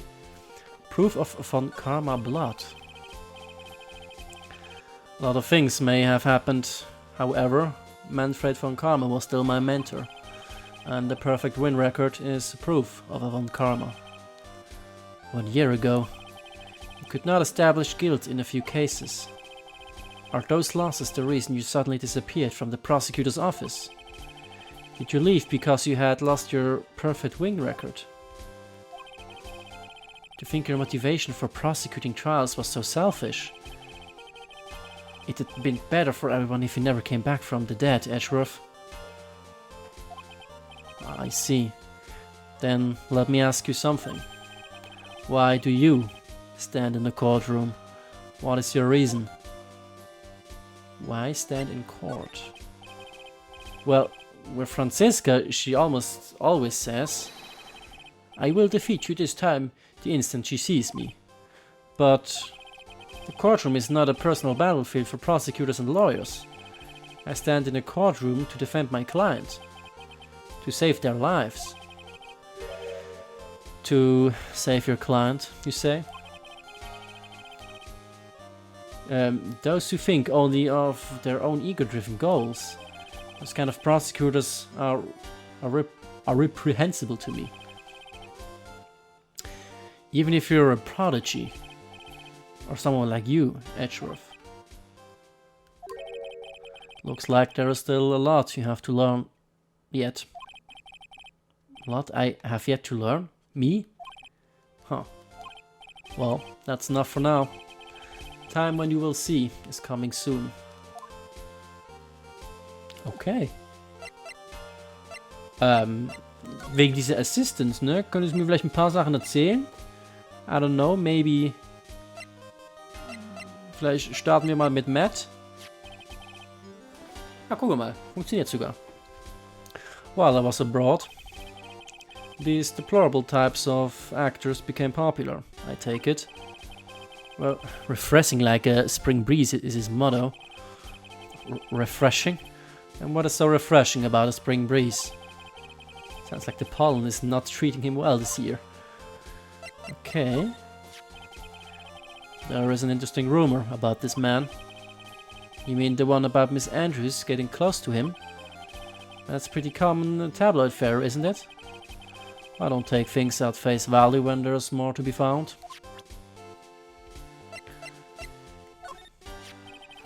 Adrian Andrews. She holds a large secret within herself. Secret? You can't help but feel that this whole case resolves around her. Okay, also wir kriegen jetzt so kleine Gedankenschnipsel von Edgeworth. Okay, ja, ich glaube der Rest ist uninteressant. Vielleicht noch von Karma. Okay, we are looking into leads, but we can only look into a few key players with our limited resources. There's no reason for us to waste our energy investigating this person.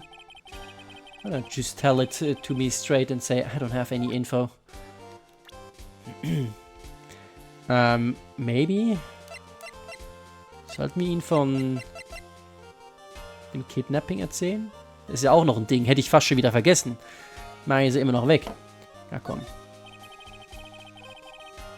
I have no interest in talking about useless evidence. Put a little more thought into what you show me, Phoenix Wright. Still stuck up as ever. Aber come on, das ist schon wichtig. Was ist, wenn ich Maya drücke? Okay. Gut, dann what about this? Nope. What about hier, Guitar Case? Nope. Gut, er hat schließlich die Crime Scene gar nicht gesehen, aber ich will trotzdem die Key Evidence, will ich ihm mal alle zeigen. Das Crime Photo zum Beispiel, kannst du dir mal angucken. Nee, okay, dann nicht. Hast du die Kamera gesehen? Nö. Zufällig im Flugzeug? Nö. Press Conference? Weiß auch nichts drüber. Okay. Nickel Samurai. Okay. Gut. Ich denke, dann war es das, oder? Talk? Nö. Okay, dann Detention Center? Nö. Da ist nichts, ne? Kann ich ihm was präsenten? Nee.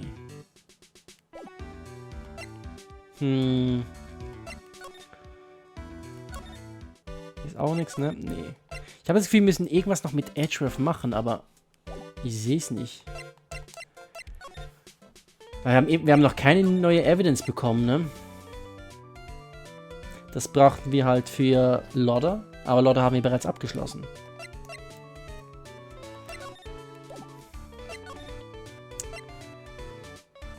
Wir müssen ja noch Adrian müssen wir noch brechen, quasi. Ach doch, wir haben was bekommen. Oder? Profiles haben wir bekommen. Das hatten wir vorher noch nicht. Celeste Impacts. Kennst du die vielleicht? Ach, ich hätte es Edgeworth zeigen sollen, ich Idiot. Okay. Nope, nope, nope. Okay. Okay, dann gehen wir direkt mal wieder zurück zu Edgeworth. Move. Criminal Affairs. So. Huh. This woman is another key to solving this case. Do you really think so? She was Adrian Andrews' mentor a long time ago. But she was suddenly called away by a different show and became Johan Corrida's manager. And then a few months later, Celeste Impacts died. But her death was ruled a suicide, right? Yes. But there is still one riddle we've yet to solve. A riddle? Her suicide note. It went missing. No one could find it. A suicide note that just vanished. Huh. Können wir darüber talken? Ja. Miss Impact's death was most certainly a suicide. Of that there is no mistake. However, we could not find her suicide note.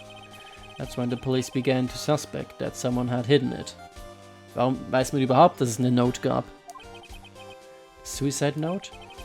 But how do you know Miss Impacts had even written such a note? Danke, Phoenix. There was no solid evidence, however. We did find traces of ink on her right index finger, which makes the likelihood of a suicide note very high. But who would hide such a thing? The police think it was Mr. Johan Corrida himself. The victim?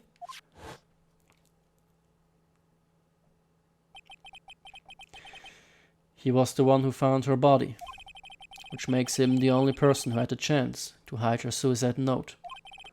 Mr. Corrida hid his own manager's suicide note? But why? As long as her note is missing, any speculations beyond this is meaningless. For now, I think you should look this over. This is the suicide report. Part 1, anyway. Part 1. Suicide report, deceased, Celeste Impacts, found by Johan Corrida. Was her suicide note hidden? Kann man da noch mehr angucken? Nee, okay. Ja, okay. Jetzt haben wir was bekommen. Gut. Wir gucken mal ein bisschen rum. Mehr kann mit der Suicide Note und mit dem Profil von Celeste. Wer könnte damit was anfangen? Vielleicht En Garde.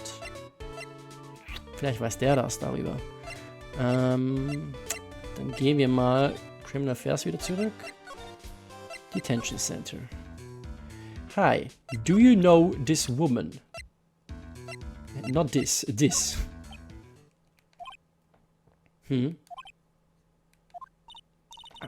What's wrong?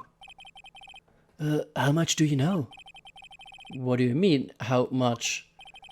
Mr. Lawyer, I may be your client, but I hope you will keep yourself out of my personal life.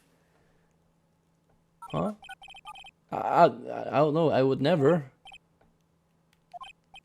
Now, if you'll excuse me, I have a lunch appointment I have to keep. You're in detention. Who in the world are you going to eat with? The security guard? Ja, maybe. Wenn er drauf steht. Mr. Nick? The Celeste Impacts lady. Somehow I get the feeling she's a very important person in all this. Okay. Ja gut. Wissen wir zumindest, dass wir nichts mit ihm machen müssen, wenn er weg ist. Oder Moment, ist er wieder da? Nee. Vielleicht ist er wieder... Also hier zurückgeschlichen. Okay. Du weißt wahrscheinlich gar nichts über sie. Ich glaube, das können wir überspringen. Du kannst etwas über sie wissen.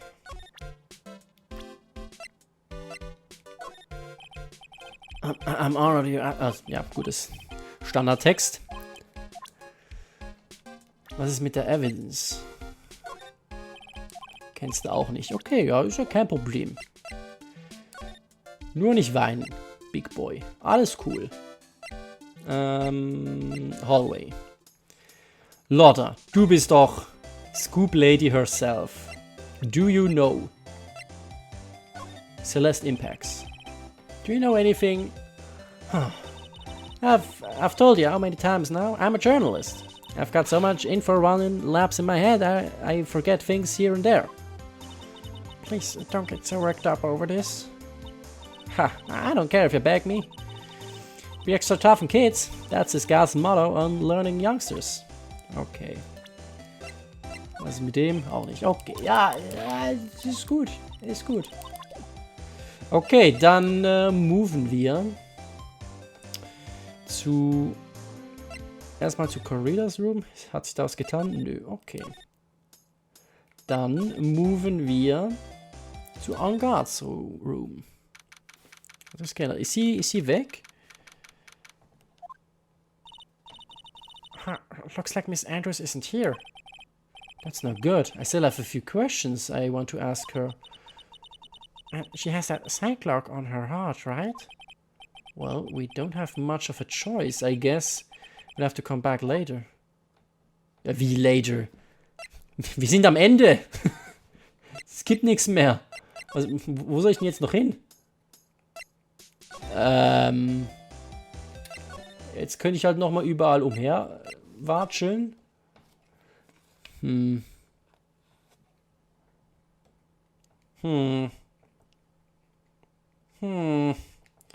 ich hier noch was übersehen? Nö, ne? Nö, habe ich alles schon angegrabbelt mit meinen kleinen Patschehändchen. Okay. Puh. Ja, wir moven einfach mal und hoffen, dass irgendwas passiert.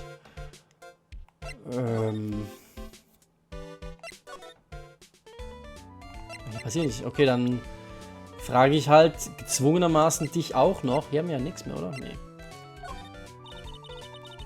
Okay. Nur um sicher zu gehen, natürlich die Evidence auch nochmal. Okay. Habe ich eigentlich das Magazin schon gezeigt? Nee, okay. Also, ja, weiß nicht. Aber ist nix. Okay. Move. Ja, gehen wir wieder zurück. Hier ist aber auch nichts. Muss ich mit ihm noch was machen? Missing Suicide Note. Kann ich das präsentieren? Wie wäre es, wenn ich dir das selber präsente? I don't like to look for reports. I like suicide reports even less. Worst of all are the reports that have multiple parts like that one. That has two. 2 parts? What you just handed me is the first part of the report. Here's the second part. Hättest du mir denn nicht gleich geben können? Also, second part is the report about an attempted suicide. The attempter's name is Adrian Andrews. Miss Andrews? What did she do? She tried to kill herself. She doesn't seem like the kind of person to try to kill herself, though. Ja, wie so viele Leute hoffentlich. You think she's a strong career woman? That's just what she wants you to think. Adrian Andrews, she has a certain secret she's always trying to hide. A secret? Her dependent nature. That's what she's really like on the inside. Miss Andrews, dependent? Talk about the exact opposite of what that woman is. Dependent nature. What's this about, Miss Andrews having a dependent nature? Adrian Andrews' attempt at suicide was a few days after the death of Celeste Impax. And yes, via mentor. And why did Adrian Andrews think about committing suicide? Because she had apparently lost her will to live. Lost her will, but why would she? Her pillar of strength, her mentor, Celeste Impax, was gone forever. That's why. Why would that? Is this what I call following someone to the grave? After her attempted suicide, Adrian Andrews started attending counseling sessions. She's someone who needs a person in whom she can trust absolutely. And once she finds that person, she'll do anything she can to keep them near.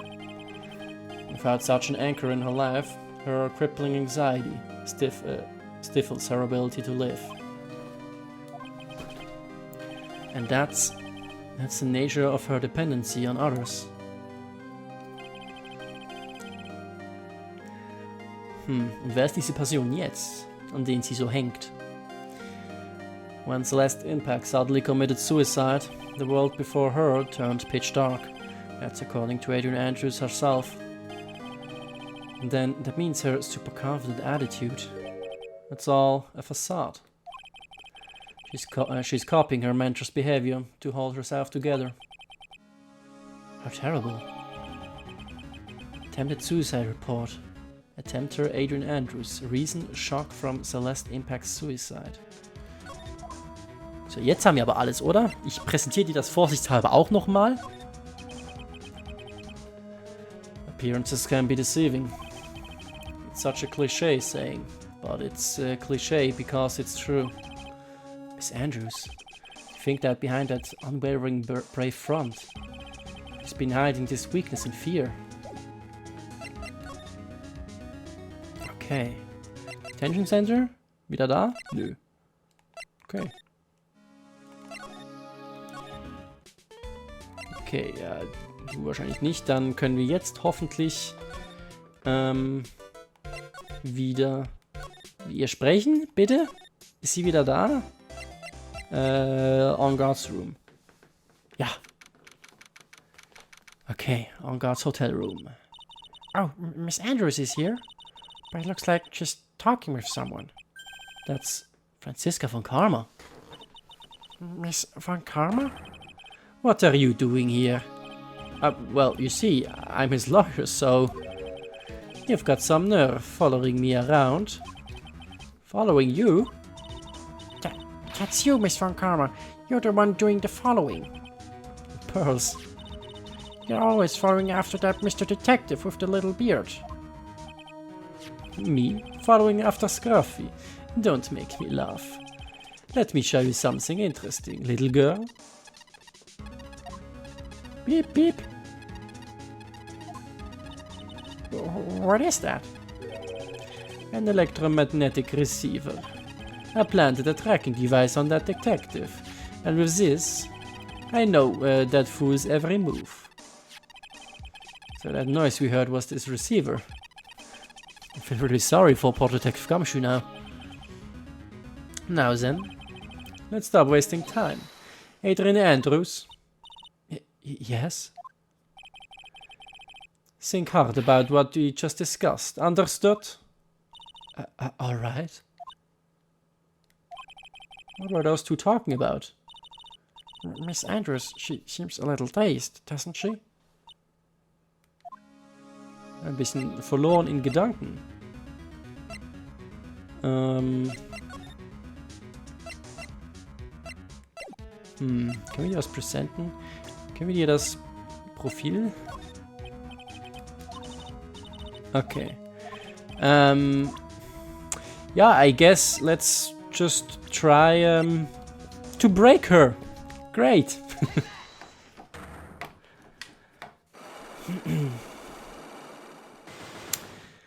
Last Cyclog.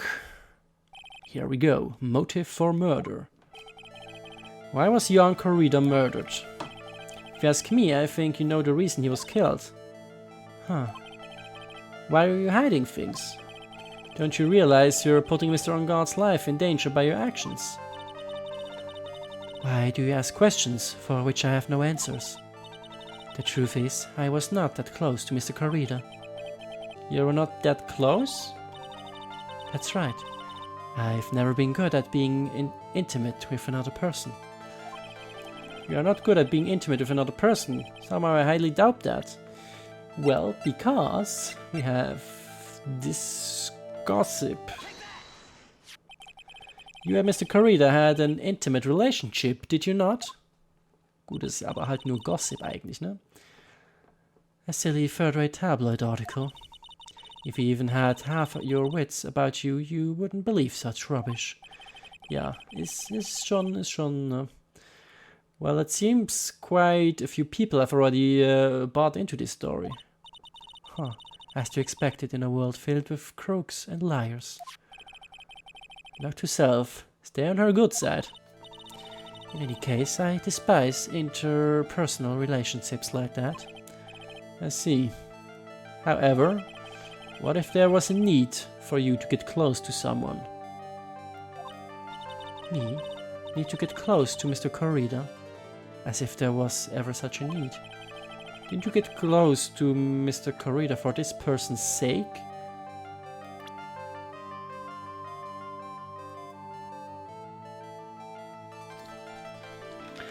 Person. Für Matt? Oder hat das mit Celeste zu tun? Also, for this person's sake. Sie geht ja nicht für Celeste zu ihm. Wenn, dann würde sie eher zu ihm gehen.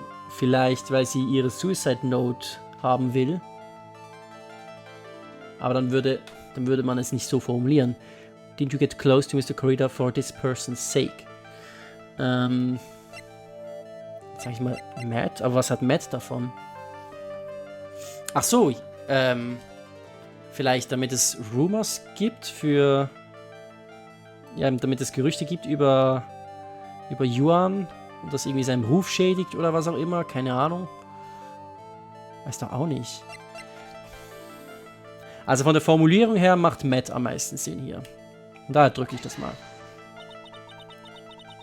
Do you really still not understand? What? It's not in my nature to enjoy doing things for others. But you're a manager. It's called a job. I am in charge of Mr. Engarde, the star, not Matt Engarde, the man. Oh. And you are not my client. Shit. Is this my subtle hint to go home? But I know you must have had a need to get close to the victim. For this person's... Also es muss ja eine Person sein, ne? Also klar, for this person's sake. Vielleicht für dich selber? Für dich selber, um deinetwillen? Weil du halt die Notiz wolltest von Celeste. Irgendwie so. Maybe. Oh, Alter. Ich werde hier Game Over gehen, Leute. Ich sag's euch. Ich werde hier Game Over gehen. Aber gut, die Sache ist, da hier eine Person verlangt wird. Ich bin mir ziemlich sicher, ich habe alle Personen, die es gibt, für diesen Fall hier in meinem Inventar. Da wird garantiert nicht nochmal eine Person kommen, nachdem gerade erst Celeste gedroppt wurde. Das heißt, ich habe eigentlich alles. Das heißt, ich muss nur den richtigen auswählen. Also, die einzigen, die in Frage kommen, die überhaupt eine Rolle spielen, wären Yuan, Matt, der war falsch, vielleicht sie selber und Celeste. Diese 4 spielen eine Rolle. Das heißt, wir haben jetzt noch 3 übrig. Celeste, Adrian und Yuan. Für Yuans Sake. Spiel. Nee, macht irgendwie keinen Sinn. Warum soll sie seinetwillen zu ihm gehen? Ich würde fast selber machen, oder? Ah, come on!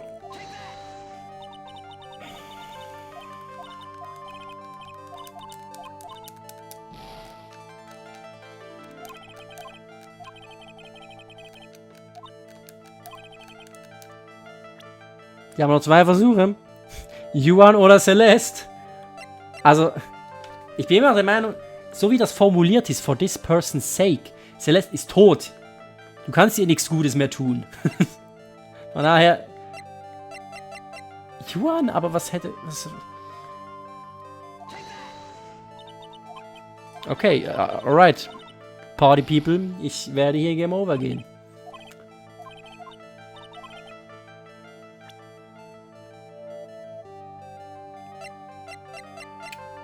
Ja, pff. Also, nee, also jetzt mal ohne Scheiß.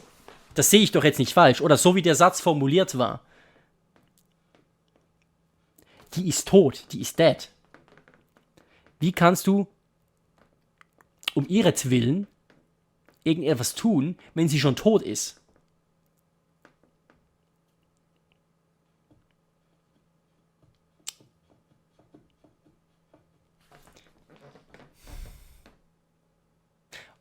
Oder, okay, I see, maybe, um ihretwillen, um ihren, keine Ahnung, ihren Wunsch, ihre Suicide Note, könnte vielleicht ein Wunsch sein, um ihren Wunsch zu erfüllen, dass ihre Note entdeckt wird.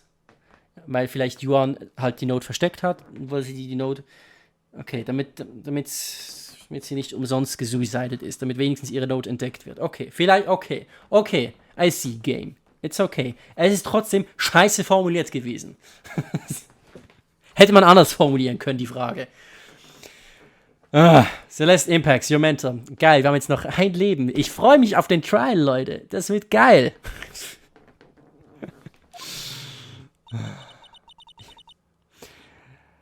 How do you know about Celeste? Bling. Miss Impacts. Außerdem, ich darf jetzt nichts mehr falsch machen. Miss Impacts, she committed suicide, didn't she? But it looks like no one knows why. Right before her death, she was Yuan Karida's manager. So I believe you got close to Mr. Karida so you could find out more about her suicide. You have a great imagination. You may have a future yet as a slimy muckraker for a reputed third-rate tabloid. Miss Andrews?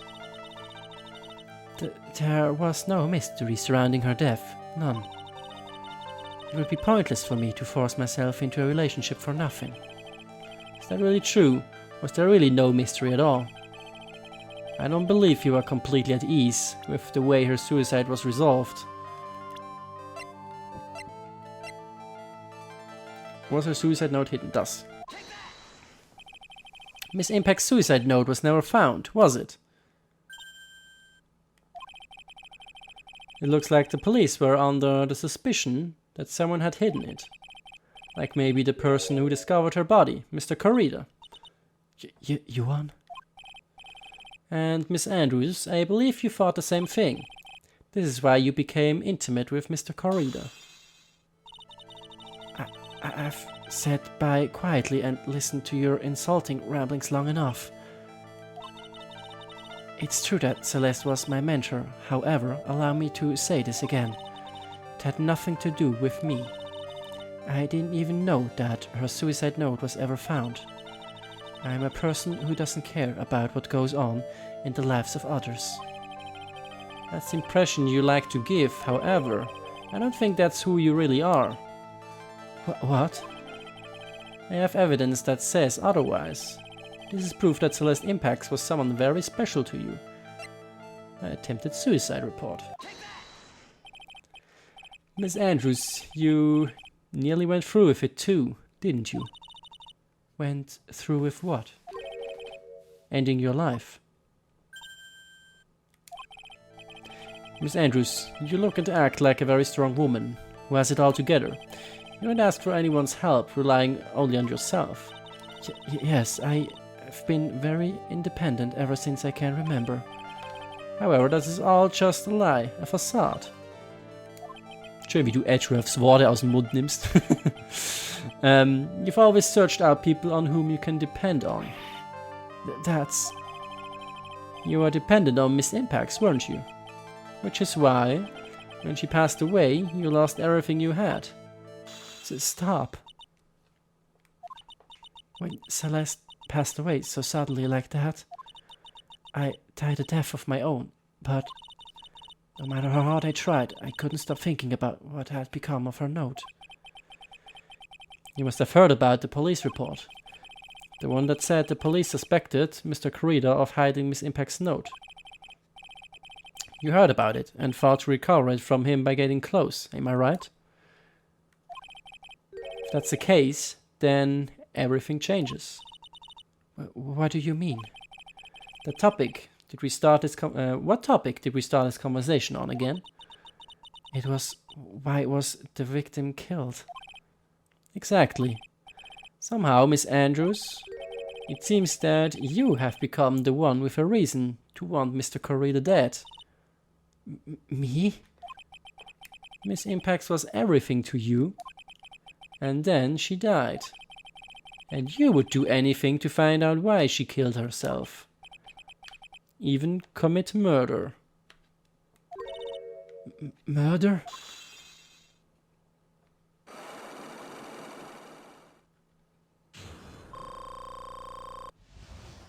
Das ist nur die Hälfte, Mann. Ich brauche mehr. It's true. I am a woman who can only live in insecurity. I'm physically small, and I don't really have a lot of self-confidence. I've pushed against all that, though. I've tried to live strongly. I never wanted anyone to find out the truth. Miss Andrews? This one thing, it's the one thing I wanted to take with me to the grave.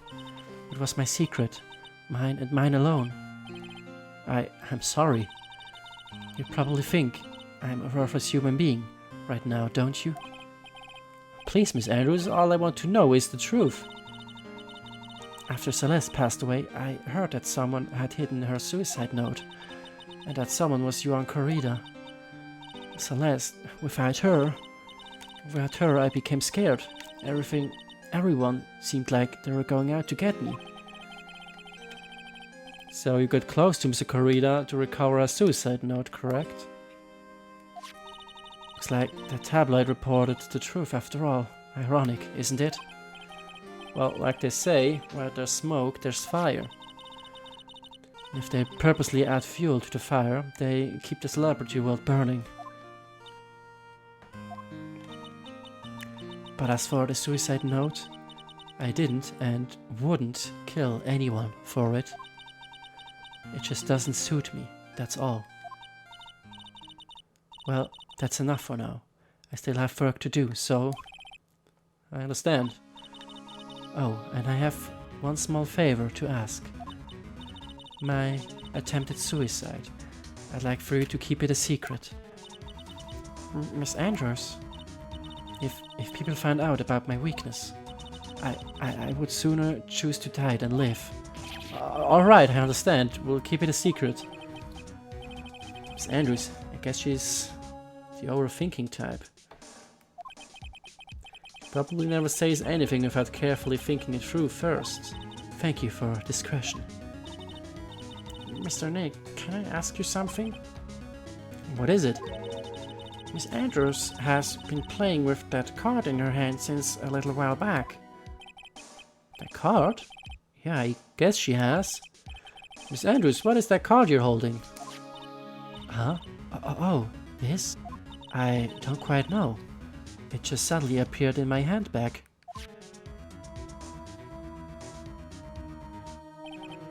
What is it? It looks like a seashell? That's what it looks like, doesn't it? I honestly don't remember owning this card. I wonder where I picked it up from. Her not remembering something clearly? Sounds like it would be a rare occurrence. Well, I must be off. I'll leave Mr. Arngard in your capable hands.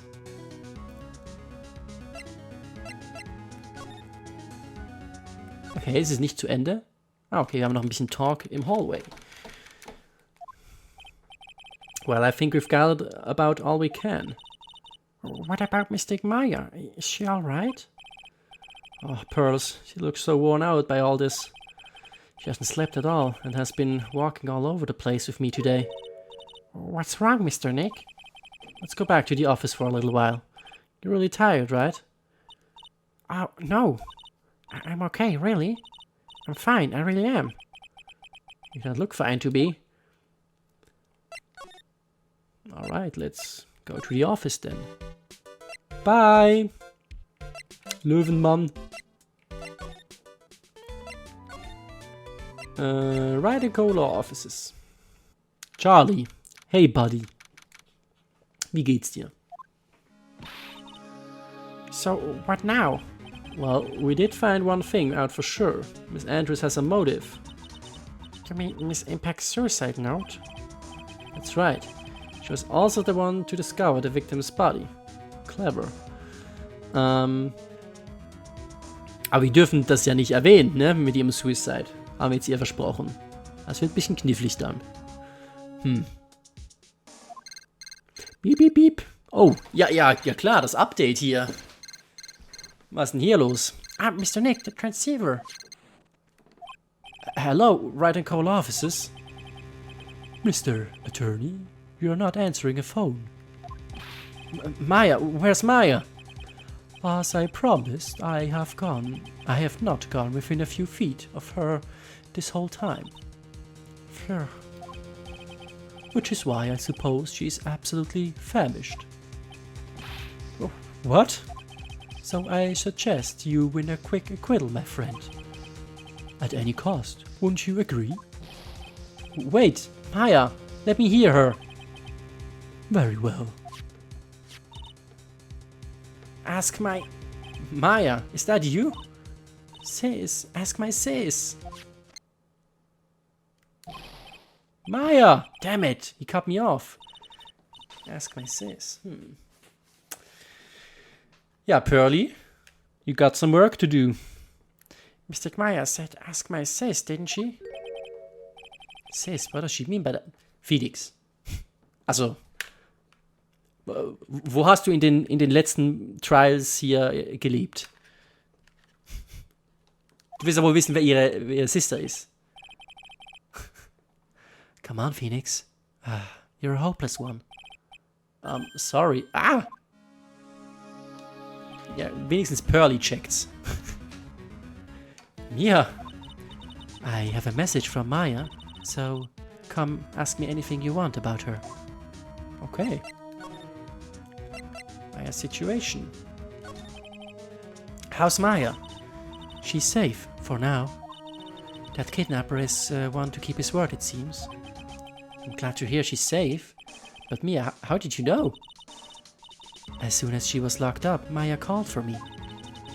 I read the note she left. Then I gathered as much information about her surroundings as I could. I didn't know you could use spirit channeling like that. Pretty smart of her. Ja? Die hat auch was im Köpfchen. The kidnapper, what's he like? I don't know. Apparently, Maya went to answer a phone call at the hotel and was drugged there. And? She didn't see the face of her attacker. Maya's locked up in a very dark place right now. I'll tell you everything I heard when I was with her. When you were with her?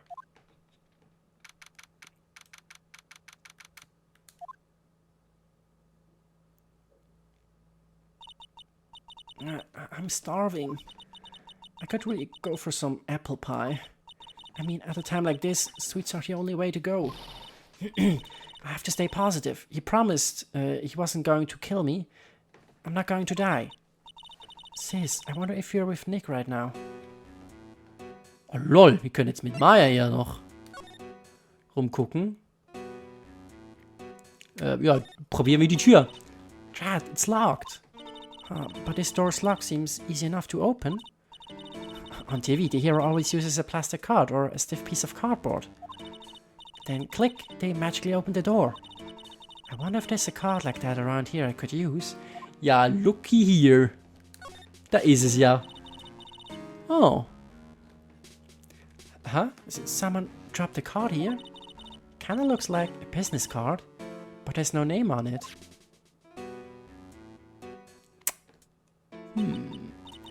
Dim, di, dim, dim. It's a picture of a seashell, I think. What a strange card. Ah, that's it. This shell card. If I use this, maybe I can get the door open. This might be my key out of here. I had a feeling this card might be useful. I'm such a genius. Alright, now if you'll excuse me, Mr. Kidnapper. Click. I did it. Okay, now I'm getting the heck out of here. Shouldn't keep Nick waiting or worried.